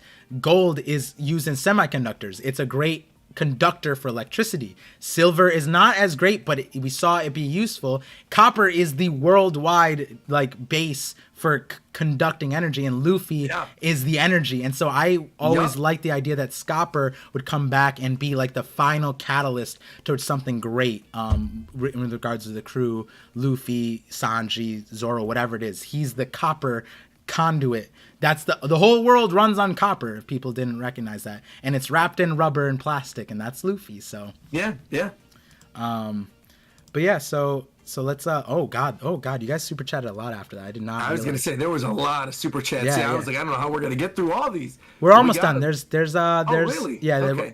I mean, our conversations aside, we're almost through. So Silver Crown, $2 says Roger's base. Who is winning, Frankie or Arthur Lewin? Wait, you eat Frankie. Wait. Arthur is from the beginning of the end. Beginning after the end. Yeah. Wait, you read that? I did, and then I dropped it because community sucks. Ah, dang! I don't interact with the community, but I like it for multiple reasons. I was reading beginning after the end and enjoying it, and then did like an interview thing with Tapas and interviewed the creator, and it was a lot of fun. And he's really awesome, and the series is obviously great. And his Discord for the community is awesome, but like outside of it, it's just like not a fun community to interact with because I'm so far behind that not only are spoilers running rampant, but then people are like rude when you talk about things that haven't happened or like things that you're theorizing. Things that are in the light novel. Like, it's not a theory friendly series. But I'm enjoying it in my own time. Yeah, me too. I think it's a great series, and I think Frankie would wipe him. Wait, easy. Now I'm gonna message you because I don't really have people to message about the beginning and the end, but I'm gonna message you now. B.D.A. is really good. Yeah. So Frankie over, bro. But I mean, I'm not gonna spoil it. Wait, you're caught up now, right? Like with I'm not completely caught up. No. Okay, but you're caught up. Like in terms of you're reading the webtoon stuff. Yeah. Right. Okay, you're caught up enough to know that that's a wild question to think about. That is a wild. That's why I say Frankie, because hockey exists, and like there's.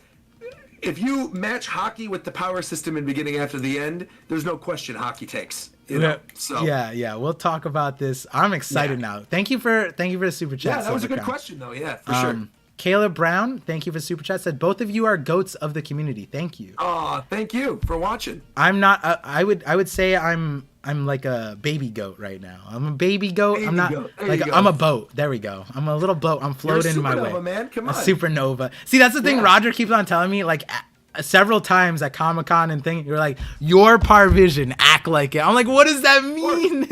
Of course, because that goes back to what I was saying before. It's you don't want to be egotistical or like pretend like, oh, I'm walking in the room and I'm so important. But at the end of the day, you need to understand who you are. It's like you're still ParVision. Like I'm still Roger's base. You know what I mean? Like there is still a certain level of clout.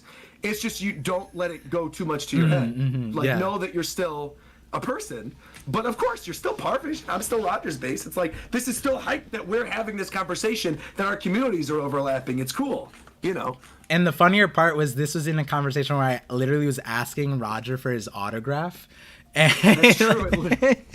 I was like, hey, your hat, that's hey, true. Roger, do you have time for this autograph? And he's just like, give me that hat. You're ParVision. Why wouldn't I sign this hat? I was just like, oh no, Roger, I'm so sorry. I was just It's so funny. Yeah, the hat's over there. I forget where I put it. I have to put it somewhere to keep it safe. I'm gonna hang it up Have it hang on your wall or something in the background with all the. I'm gonna get a desk us behind signed here it. to Yeah. get it nicely put out Cool. there. Cool. So thank you again for that. That was a good. Oh yeah, it's right here. Thank you. That was a great Right one. here. Let's see. Roger with the classic. Wait, where is it? Oh. Oh, there we go. How did I miss the? There we go. There we go. The Kirby.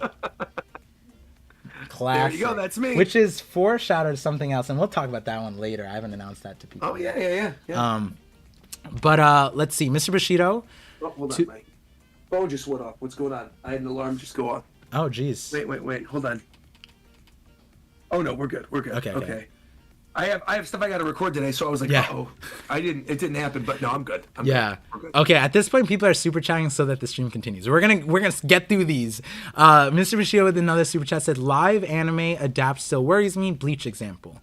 Yeah, it's always gonna be worrisome, but it's like The thing is, we're gonna worry, but also this is what I said to Matt, and Matt was like, "Yes, this is true." Where it's like the medium isn't made for us in the first place. Like, Right. the medium is made for people who didn't gravitate to manga or anime. So if we don't like it, that doesn't mean that there's flocks of people are gonna come in eventually and be like, I got started on the One Piece live action, and we might giggle a little bit at the start, but I'm gonna accept those people with open arms still. Of course, yeah. No problem with that at all. Exactly. The more, the better. Yeah. Eric McKenna with the $20 super chat. Thank you. Nice. Thank you. He said, this was the perfect stream to go along with my day. Love both of you guys and just wanted to show some love. P.S. Par, you should ask about the timer. Okay, I'll ask about that. We wanted timer. So I do watch parties, and Eric was saying that yeah. you have a timer set up, so it's like do. super good on your stream. And he's like, "Can you ask Roger about that?" And I was just like, "I'll tell ask you about right now." Yeah, Oh. I mean, this isn't a secret for sure. Oh. Every computer has a clock app on it. Every Yeah. single computer that runs Windows. If you type clock in your search bar on your computer, it'll show up, and it'll pull up 3 different things, or 5 different things actually. It says focus sessions, timer, alarm, stopwatch, world clock. If you go down to the one that says stopwatch, it's literally the timer I use for all my streams. Oh. Yeah. And it's just cropped. And then whenever I say 3, 2, 1, go, I hit it. Whenever I pause, I click it again. And that's it. It's built into every single person's computer. And all I do is in Streamlabs, when I put it in the bottom left-hand corner, I have it as like, you know how like there's an output on OBS where it's window output or something? I just do window output. I crop to where it says like minutes and seconds, and that's it. And then I sync it. I'm good to go. See, I'm too lazy to pause and play and then hit the countdown thing. So what I've been doing is I get the timestamp from the video and I crop that out. So when I pause it, the timestamp shows up. And so, but the only issue is right now on Crunchyroll, it goes away. And so I have to figure out a way to make it permanent. I know. I've seen some people do that recently with anime reactions. One of my friends, Aru, is reacting to Spy Family right now. Ooh. And she did it where it was like the timer's on the bottom and it's transparent in the back, kind of like how I do it. But then it's like clear in the front where the subtitles are. So people can clearly read the subtitles and also see the timer. And I'm like, man, that's a really cool way to go about that. But I don't know how to keep the cursor on. Yeah, you could do that so long as there's no audio. Yeah. Oh, okay. All right. So I was like, man, that would be really, really cool. But I couldn't figure it out. And now I'm so used to my routine, having the things transparent in the background, the logo in the corner, the timer. I'm like, I'm not going to change a good thing. I'm used to it. Okay, so I could have the bottom strip where the subtitles show up, just no audio, and it's fine. Yeah, there's hold on, I'll give you a good example real quick. I'll pull one up. Ooh. Let me see. All right, fair enough. Thank you, Eric McKenna, for pushing me to ask this question live. I mean, I would have asked him anyways, but I would have forgotten, to be honest, because all the things that we have to. This is my friend Miss Kylie. She does Chainsaw Man reactions. Okay. And I would say, like, look at this. Oh, hold on. I just put it in your. Okay. I got it. I'll message it to you. Hold on. No, I think there's fine. Oh, there was. Here, I put it in your thing anyway. But the way she does it, where it's like the logo in the corner and then she has the subtitles with like a little chunk of it and then the timer there, a lot of people really seem to like that. And she streamed it like that too. So that's how I'm planning on doing my streams moving forward Hey, look for at any that. other watch through series. Yeah. Well, we might end up looking similar. There you go. And wait, why did I get a survey? I have no idea how to feel about this ad. Okay, let me see. Oh, okay. All right, I'm down. All right, fair enough. We'll get that going then. Yeah. Definitely dope. Thank you again, Eric McKenna, for the support. Absolutely. Let's see. Time Lord with the bits. He said, "Yo, Par and Roger. Question: Kuma aside, which One Piece character flashback are you looking forward to the most? In my opinion, I want to see Kuzan's or Sakazuki's." Dragons, no doubt. Dragons. Yeah. Ooh. Yeah. In terms of character, because to me, I would have meme answered and said Kaido because I still was very let down by Kaido's. Yeah. And I think Rocks obviously encapsulates a lot of characters, but I think we've made enough theories and talked about Rocks enough where I feel like I have a pretty clear idea of how the Rocks thing is going to go, regardless of when it drops in the story, like what characters we're going to see, what revelations will come out of that. Dragon is a completely open book for me. I have no idea what convinced him to create the Revolutionary Army. I want to see time with him and baby Luffy, Luffy's mother, all that kind of stuff. So Yeah. Dragon for me is number one. I was gonna answer something different, but I realized it's the same. I was gonna say Garp, but because of Dragon, because I want to see the way Dragon was raised, and so I would imagine we get some one way or the other. We learn about Garp and Dragon from each other, essentially. Yeah, for sure. Yeah. So yeah, Garp and Dragon, I kind of consider a wrapped one the same way I would like Kaido or Big Mom or whatever with Rocks. So but I can't wait, man. Which is like why I was so happy this chapter. Why you came on literally for a perfect one, because I was losing it. Seeing Dragon and knowing these connections are finally happening with what a big stan I am for the Revolutionary Army. It's great. Yeah. I'm not gonna say future sight, but you guys know what the channel's called. It's called the ParVision. We chose this chapter for a reason. The best chapter. There you go. Let's see. So Andrew McCarroll, thank you for the super chat. Mackerel. That's Mackerel. Yeah, okay, Mackerel. Yeah, Okay. long time viewer in my chat. I apologize for mispronouncing that. Thank you for correcting. No. His name is McCarroll, but he used to go by Mackerel, and now I think his account got banned. I'm not sure. Andrew's never told the story, but I think his account probably got banned off YouTube, knowing some of the things he comments sometimes. And then I think he made a new account, or he renamed his account. That's crazy that you remembered all of that. Oh, yeah. I mean, he's a longtime viewer, Yeah, of course. yeah, So yeah. if you want to clarify, Mackerel, let us know. Was it your old account that got banned, or did you just rename your account with your real name Roger's instead? out Let us know. exposing you too. But he says, Mackerel's a longtime viewer. It's fine. Yeah. I bet Kid shows up at the Cross Guild and start a big fight or another Davy back, which is then interrupted by Weevil, three-way fight. I'm glad it brings this up. I feel very, very strongly, and we talked about this previously, I think Davy back is going to happen with Shanks. I think Shanks, Davy back, at this point, if we're going to get one, that's who it's going to be with. Yeah. It makes too much sense for their conflict, like for Luffy and Shanks, fighting with each other, having it in a way that's like somewhat happy and fun, without being like too much of a dark, brooding kind of fight. It's a cool way to have those characters interact with each other. It's a way to actually make the Davy back fight arc important to a lot of people. There's a lot of things they could Davy back over. Oh, Andrew just said, "Hey, thanks for the shout out." Yo, you got it. Of course. Like I said, longtime viewer. So I think that's what we're gonna get. I think the Davy back's gonna be them. However, I agree. I think Weevil interrupting it would be fire. I would love that. Yeah, Weevil's a wild card in my opinion because there's supposed to be a heavy backstory. But going back to the Davy back thing, this is a teaser for a future video. I just realized I never posted it. Was that I think that Shanks and Luffy are going to have a Davy back fight over the Straw Hat, and so if Luffy can't, I love that. You brought that up on the Film Red video we just did last week. Oh yeah. You brought up that because me and Matt and everybody were like, "Oh, that's awesome! I love that idea." Yeah. And that's what they Davy back over. Yes, Right.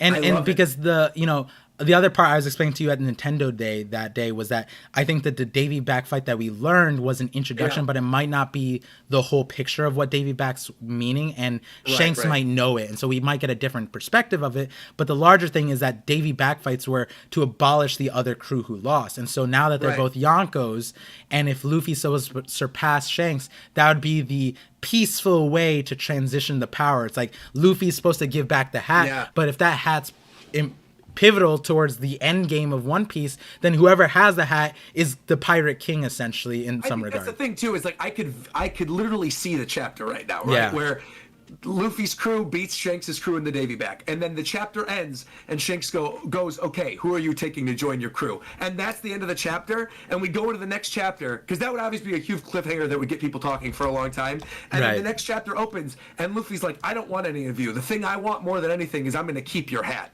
And that's, that to me is a fire way to go about that interaction without having to necessarily like ruin any of the dynamics that we've had set up for so long. And so not like when force you brought that anything. up, I'm like, bro, that's so good. Yeah.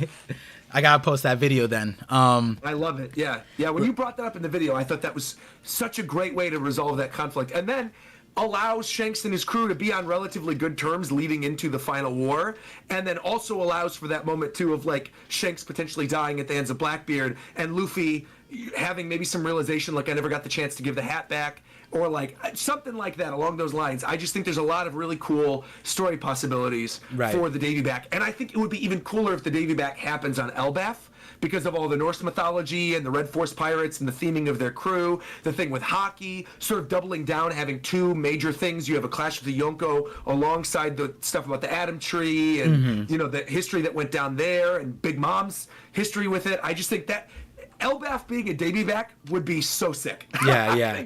That would be so sick. And we came up with, I think I hopped in, and not a hopped like in, but Usopp, I was like, think about it now. Like, I thought of another thing. Like, Usopp, potentially, like, there's an allied crew with Shanks that's a crew of giants, and Usopp being, like, after one of the Davy backs, all those giants are coming with me. Like, he wins his followers of giants that, oh my god, bro. That's exciting. He's so sick. There's so many options, too. There's so many options for this to be a dope thing. And that's what's cool. Taking, like, a lot of people didn't like Davy back fight for a lot of reasons, but looking forward, it's like, I think it's gonna be great. Like, if it comes back. People don't like Davy back because of the humor and where it happened in the story. Yeah. Right after Skypiea, right before Water 7, it's sandwiched in a weird place. But, like, realistically, what it set up, the rules it set up, the Davy Jones locker thing, the lore there, like, the actual serious part of it, Foxy was an idiot, right? So, like, obviously, we had the humorous side of it now, but, like, a serious Davy back fight would be fire. Like, not playing around, not, like, playing a ball game. Not, you know, Foxy with traps on the ship and mirrors and everything, and Afro. Well, though, to be fair, Afro Luffy coming back Gear 5 would be kind of wild. Afro Luffy return in a Davy back fight with Shanks would actually be sick. So I'm not going to say that, but, like, everything else in between. Everything else, yeah, right. But Afro Luffy would actually be really clean. I would love to see the return of Afro Luffy. Yeah, I might even cosplay as Afro Luffy It'd be soon. sick, man. Yeah, I'd love it. Afro Luffy is a good memory for sure. And what I was gonna say, like, a lot of the viewers know what I'm talking about with this, and this is a conversation we didn't end in Nintendo World, or I was explaining the Davy back thing, but really quickly, it was just that. If the Davy back fights were reminiscent of the Olympic Games and like the truce and festivals, and so I have a video talking about that, and the overarching point is that I was thinking that Foxy was symbolized Emperor Nero, who is Roman, who essentially trivialized the Olympic Games. So we did talk about this. I ended with like a part where I explained how he cheated, essentially, which mirrored how the cheating happened in the Foxy arc, where the chariot race and all that stuff. But the other part of it being that I think that Shanks, knowing the true history, might bring it back to the true roots of what the Davy back fight is, and that's exactly what you're talking about, like a more honorable like way to get through some issues, right? Because that's the thing. That's the thing about this would be a way to create, not force tension between Shanks and Luffy in a weird way that doesn't feel natural. And knowing that, have you watched the Uta episodes actually from the anime? I actually haven't yet. No, I didn't get an opportunity. You guys told me what happens when we were at the Film Red thing. Like, you filled me in on the few things that I would have missed. Partially, yeah. But I'm still gonna get a chance to watch them eventually. I just haven't yet. Yeah, I would watch them, because that actually goes into next question by Andrew Mackerel. Is and this is, to contrast a good idea with a crazy goofy idea, is he asked, what if Kobe is the grandson of Rocks? Your opinion. And I just want to hit you with, if you watch the Uta episodes, something I said in my live reaction was, I was joking, but then I was like, wait a second, this could be a thing where, you know how Uta is like white hair, red hair, right? And it's like Shanks' daughter, right? Mm-hmm. We're not gonna talk about spoilers, but a lot of people have been wondering going into Film Red, biological or not biological. That aside, it's like it has the red hair, right? But if you were to have a red and white hair mix, you'd get pink hair. So I was joking that Kobe, we don't know Kobe's parents, and it's super random. He's in East Blue. Okay. Kobe is Shanks' kid. And if you watch the Uta episodes, there's a scene What where in the they world? inserted like a really weird synthesis from Helmeppo saying that Shanks, there's some connection between Shanks and Kobe from Marineford. They What? replayed Marineford, and then Kobe was just like, I don't know. And then they had Shanks and Kobe's face go back and forth, and their facial structure, their hair is the same. I was like, wait, hold on. Is Kobe actually Shanks' kid? And it's like, I was like, no, that'd be so crazy. I think the opportunity, if they would have gone through all of Film Red and all this stuff with Shanks' daughter and this lost child and stuff and not brought that up. But this was this was the specific episode. So they did 1029, 1030. What? And then what scene is that? What episode? It's in the special, I think it's called Special 4. It's on Crunchyroll or something like that. It's the one that was specifically made for Film Red. So 1029 and 1030 are like the ways the story leads into that episode. And that's where they gave Film Red details there. And there's a scene where they replay Marineford, and then they have the Kobe thing. You guys can go back in my watch party. I labeled it. I will. I'll watch it. Yeah. Wow. Where I was just like looking at it, I was like, they're not related. Why are we talking about this right now? Yeah. But like, you know, we see with Ace and Roger, they look alike. Garp and Luffy, they look alike. Odin and Momo. And I was like, no, Kobe doesn't even need parents. But like, if we're doing this, I don't know if I'd like that, but it would be kind of cool. But like, how do we explain that? Are we going to explain that? I don't know. It was again, you guys know I have a bunch of ideas that I never even like put a video to. But if you guys tune into my streams, that's where I just let load even the crazier theories than the ones you guys see on my channel. I'm just like looking at screen caps and I discovered like people talking about it. This is so weird. Yeah, right? This is so weird. So I'm glad I brought that up. It's like, what if that happens? I don't think that's going to be the case, but that's still... Like, it was literally like them standing in front of a ship. Yeah. Here, let me see if I could pull it up for the viewers, man. too. That is wild. Kobe's Uta episode. Let me see. What did you Google to find it? Shanks Kobe Film Red filler. Shanks. And then I typed in Shanks Kobe Film Red filler son. Film Red man. filler son. No, wait, this is a larger conversation than people are having. This is definitely something people are talking about, yeah. Nice. Kobe being Shanks' kid. See, this is how you know how little I put thought to it, but it was just a visceral reaction to the point where it's like, maybe there's something there. I don't know. The facial structure is definitely weird. Yeah. And then I was just scrolling down reading people's tweets about it, and I was like, what the heck? Yeah, with the hair, the way it's parted, everything, like with the hat and it is weird. Yeah. I'm not going to click on the spoiler stuff. Yeah. We'll go back. Weird. But let's see what real quick though, I got like maybe 10 more minutes. Yeah, we're closing out. We're closing out. Perfect. I was gonna say I wanted to give you a heart out because I gotta do Hunter x Hunter still. Yeah. And I was like, man, we ended up going another hour and a half longer than I thought we were gonna go. So I'm like, you said that was gonna happen though. So and we just did a 2.5 hour stream prior to this one. So we've been talking. We did like a 6-hour chat today, Parv. Man. And I hope everyone. I mean, it didn't feel that long to be honest. It's been fun. It's been super fun. Yeah. That's it's been sometimes. A great way to spend my morning for sure. I'm glad you enjoyed it, just like I did. Absolutely. I see it a bit, Time Lord. I'm gonna skip that one for now, and we'll end off on the conversation there because it'll be a good way to, end the stream. Insatiable Hunger with the $5 super chat said, Egghead is peak. We got lightsabers. Hopefully we get some color modifications so we can get the Sith versus Jedi. All Vice Admirals should have this. We were talking about that. If you want to tune into Roger's Base's reaction, he went full, like, not even full. He gave us the cliff notes to the full picture. I would even argue that you and Matt B should revive and make a whole video about that. I'm down. Yeah, like that, the revival of the Roger's Base theories. That would be dope. That's what I also like doing because I went The to like lightsabers, when you were talking about the black blade thing and cutting the light, I'm like, oh man, that being foreshadowing for Kizaru. Yeah. But then, like, I think there's 0% chance we leave this arc without some type of special Star Wars-esque color spread, kind of like the color spread we were talking about earlier with the video games. Yeah. I think we're going to see something with lightsabers at some point. 100%. That's like one thing Oda's talked about on multiple occasions is how much he loves Star Wars and how like big of a Star Wars buff he is. So I feel like if we're doing an arc with lightsabers, there's no way that's not going to become some type of color spread or some type of thing. So yeah. Right. Insatiable Hunger gave another super chat, but I see a chat from Dongo Chuan. Dongo Chuan, amazing name. He asked, where did you buy the Luffy figure? It looks amazing. I didn't buy it. I was gifted it by a viewer. Dan Demand. Shout outs to Dan Demand. And he wants to give me another one. Demand. And I was like, no, you don't have to do that. And he shipped it, boxed it. I was like, okay, next time, like, I have to pay for the shipping. This isn't fair. Like, everyone compliments it, and I just feel like every time, like, I have to do something for Dan Demand. Yeah. So shout out to Dan.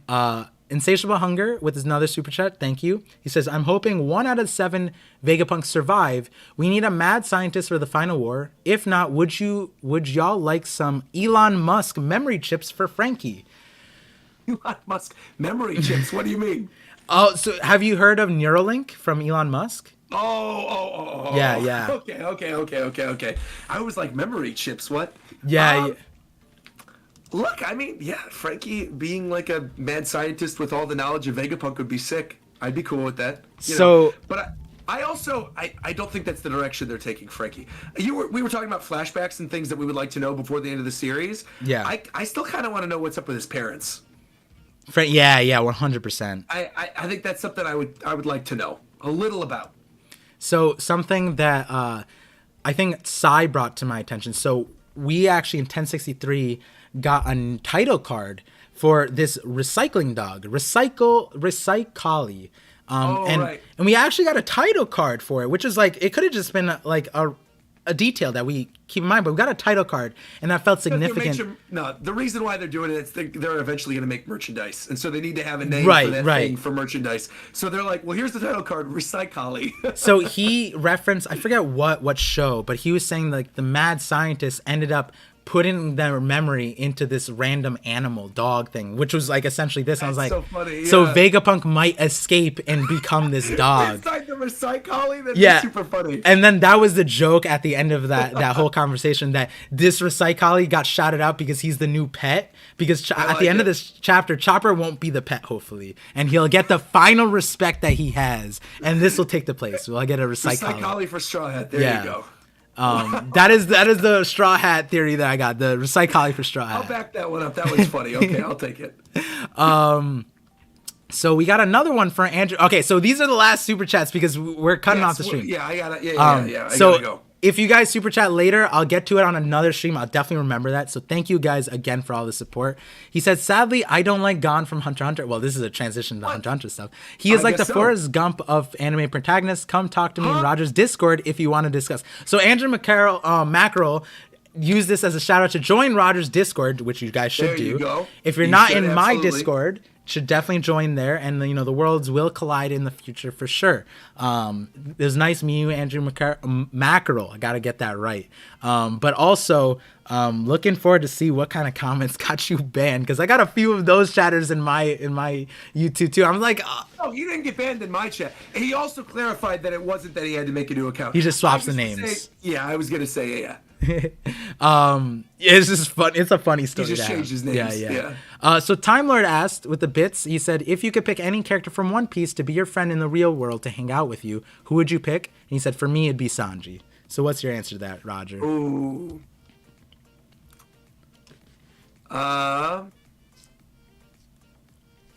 Nami, because I'm friends with Emily in real life. So Nami. I mean, that's easy. That's easy. There you go. They're going to say you're flexing so hard with that answer. You know that's a good answer. That was the same thing when Emily Rudd followed me back. What would be another good answer? I don't know, other characters. I would say, of all the characters in One Piece, if I had to choose one that I think I would be really good friends with. It's tough because there's so many good characters. I think Nami was a right answer for you. I'll tell you why after. Okay, I actually don't think it would be Nami though. I think it would be Hattori. The pigeon? I think it'd be the pigeon. Yeah. He's loyal. He'd be fun to hang out with. Okay. Wait, let me tell you why the Nami thing. It was because the way when I was saying like you're like Luffy, and in the story Nami is very like reels Luffy back into like certain situations, and I feel like at when we were out and you were like bouncing off the walls, you really really enjoy you almost made it a point where like this is why I have you in my life, because I need people. That's what Reagan does anytime we're at events together. She does the same thing. She'll always just it makes sense. So it's good. It makes sense actually. That's a good answer. I like it. Yeah, that question is hard for me. I feel like I genuinely gravitate towards Laws, like characters that are like Law. I think Law would be too cool for me. I love Law as a character. Yeah. But I couldn't see Law being a fun friend to hang out with. Yeah, see, my enjoyment of hanging out with Laws is like the same thing where it's like when the Alliance came in and he's like trying to act like this is an alliance, and then like I would tie Chopper to his head and make him like feel goofy. That is fun. Yeah. So I love Law. I don't know, man. Law would be like I don't know. Yeah, I don't know. Like I have so many serious friends also where they're like trying to be serious with me, and they respect like intellect or whatever, and then I just throw out the goofiest thing, and then just like, how am I associated with this man? And I love that experience, and that's like literally Luffy and Law, and I just find myself gravitating towards like a lot of people who are just like, I love this guy and he's crazy, but like, and then they can't help but feel embarrassed and out of their position, because they themselves would never put themselves in that position. And I'm like, here's this position. I'm thinking about it. I would actually say Brooke is a good alternative for me too. I think Brooke and I would be great friends. Yeah. Singing and like just joking around and going fun places. I think Brooke would be great. Yeah. Yeah. That makes sense. I'm glad. I'm glad He this also got good one-liners. Like he says certain things, and I'm like, man, if I was in the One Piece world, I would say like that line about calling Big Mom like young lady. That was peak. Beautiful. Whole Cake Island Brooke is like the best Brooke has ever been, bro. That's like Brooke is the MVP still to this day of Whole Cake Island, dude. So many good things that Brooke did. Brooke, like when he went in and he had that standoff against Big Mom stealing the poneglyph. Brooke when he breaks the Mother Carmel photo. Mask, yeah. Everything, man. Brooke is the GOAT of Whole Cake. Yeah. Definitely. There's so many. I feel like that's another thing. Given the way we are too, I feel like there's a lot of characters we just inherently like or incorporate in our lives, and it's just like similar to the One Piece thing. So we ended up having a lot of friends that reflect. Right now, the flavor of the day is Law. But exactly. But I've said this since day one. Law's always been my favorite character. Because I even mentioned that in my review a couple chapters ago when Law first shows up as female Law. I'm like, not only was I blown away that was made canon, but also the fact that like Law really, since Dressrosa, has been one of my favorite characters. Right. And I liked him from the get-go when we first met him in Sabaody. Yeah. And the fact that he's so involved in the story to this point, even after Dressrosa, like being involved in Wano Country, being the one to take down Big Mom, having this fight with Blackbeard now, he's just taking W after W after W. And when Law shows up, things are about to get good. It's always hype when Law shows up. Yeah, it is. You can attest to this. There were very few moments where the audience popped off during our film Red premiere screening. Law showing up was one of the pop-off moments. Yeah. I popped off there too. That was a good one because that one was a fun one. Oh, that's what's good about this movie. But we hit the 4:30 mark, so I want to be respectful, and we'll close out the stream. But know, guys, that if you guys tuned in late, this will be posted on the ParVision VOD channel, my second channel. It gets uploaded very quickly. Second thing, this is definitely not the last conversation me and Roger have, I definitely don't think this is the last time, or I'll definitely be seeing Roger in the future. Hopefully, anytime he's in New York, make our way through. Japan, maybe too. Yeah, I do plan on going back to New York. I mean, that's some place that I'm there for work at least once a year. So it's like, we'll hang out for sure. So I want to. Because of COVID, but prior to that, I was there all the time. Yeah. Stay away from the. COVID's still there, and people are just accepting it. But I mean, now everything's like loosening up. So now I came to do NYCC, and so I'll be back for sure. Right. And so with that, I want to thank all the viewers from Rogers Base's channel from coming out. I want to thank my viewers. Thank you for participating. I will be looking through a lot of these comments. You guys don't even understand. I remember some names. That's why it impressed me when Rogers was like, yeah, I know all of these guys. I'm like, ooh, I respect that. When I see a name that I recognize who's in the chat constantly, I could rattle off like 20 or 30 regular viewers that are on my channel that I'm like right away, oh, okay, here's the regulars. So thank you guys again for listening to the Voice of All Things with your host ParVision, and thank you for being one of the greatest Buster Call guests, Rogers Base. I'm glad we had fun. That was good. I mean, I knew it was going to be a fun stream, and I'm just happy that you reached out to say, oh, let's do this collab thing, and it lined up perfectly. Like, we couldn't have chosen a better chapter to do it. When I was like, dude, instead of just coming on, like, we'll do 2 streams in a row, come on the reaction beforehand. It worked out great. We had lots to talk about. Even with that plan, we didn't expect for like a total of 5-6 hours. Like, because you booked me for this prior to me leaving, even for Chicago. Yeah, we planned on doing this, so I was like mid travels, and when you mentioned it, I'm like, that'll be my first full weekend back after everything. So it just worked out. And then us hanging out in New York, and then having the Film Red thing on top of all of that prior to even doing this, it just couldn't have been better. Yeah, worked out perfect. And so we're definitely going to be seeing more. And I think Rogers shouted out the thing he's most excited for in the coming week is his L stream on Wednesday. Wednesday's going to be fun. I have my Bon Clay costume at the ready already. Reagan's going to do my makeup. I'm going to be I have a whole bunch of stuff planned, like things I'm going to watch that I hate that I'm going to experience for the first time. I think it's going to be a pretty long stream. I'm probably going to finish JoJo Part 4 because I'm notoriously known for hating that. I might watch some My Hero. We might read some Kingdom.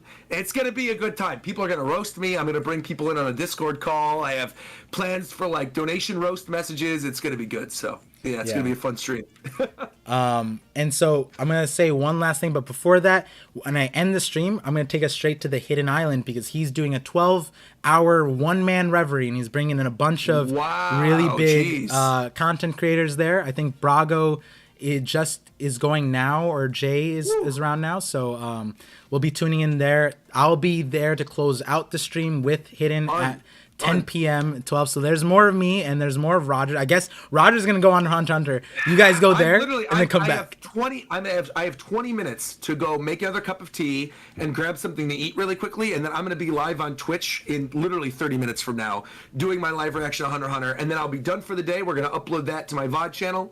We're going to be good to go. Yeah. So you guys know where to go. You guys know where we'll be. I just want to end the stream saying thank you again, Roger, for all the kind words, for being so accepting and friendly, and just, I don't know, like, you give me a lot of confidence, but also inspiration too. Like, that's why I'm in the streams. I learn so much. To talk to. So absolutely, dude, anytime. It's been an absolute pleasure.